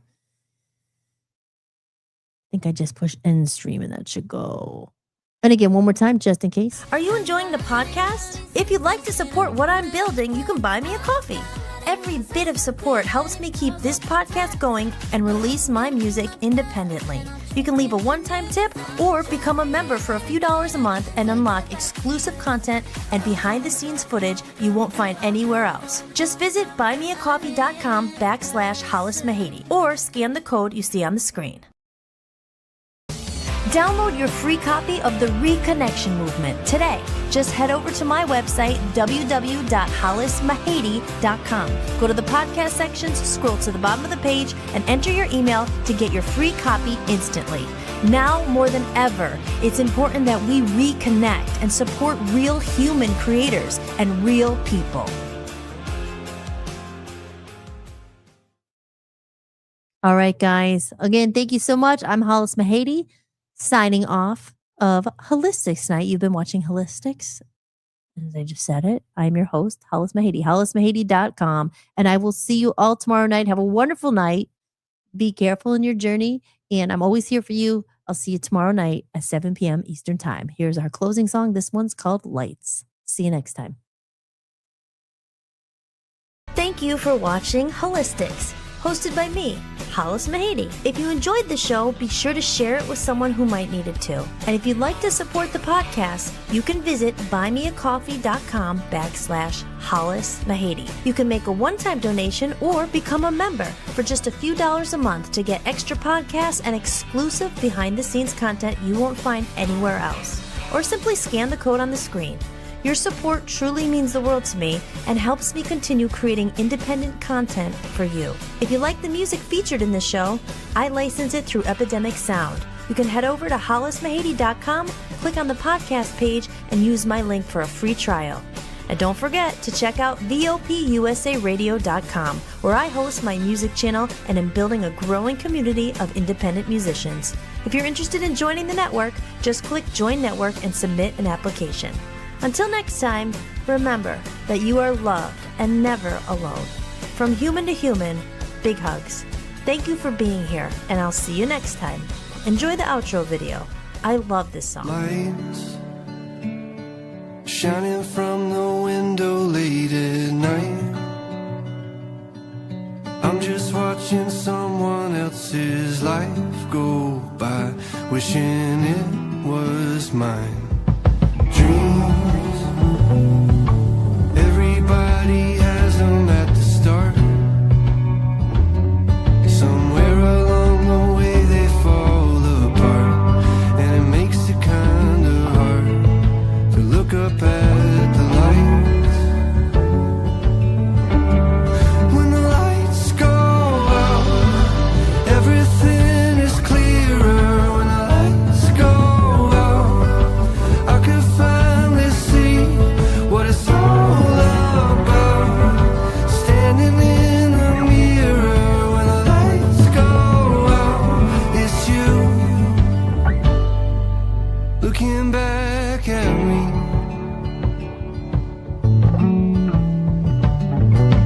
Hold, try your best to hold on to the rope. We all have a reason to let go, and it's easier to do, but it's better if we don't. When the lights go out, everything is clearer. When the lights go out, I can finally see what it's all about. Standing in the mirror when the lights go out, it's you looking back at me.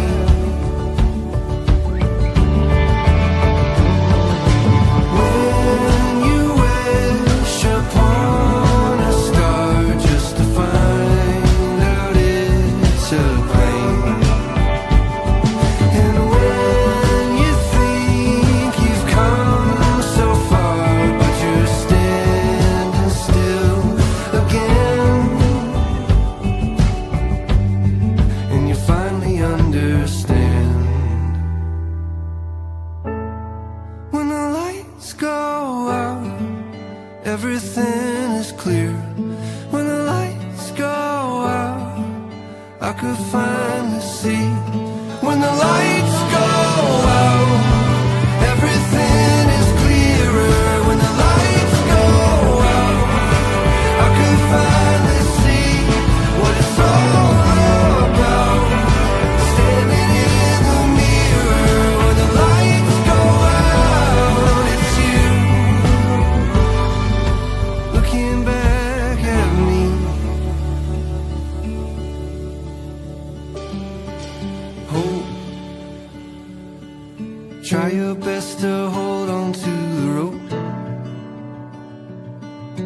We all have a reason to let go, and it's easier to do, but it's better if we don't.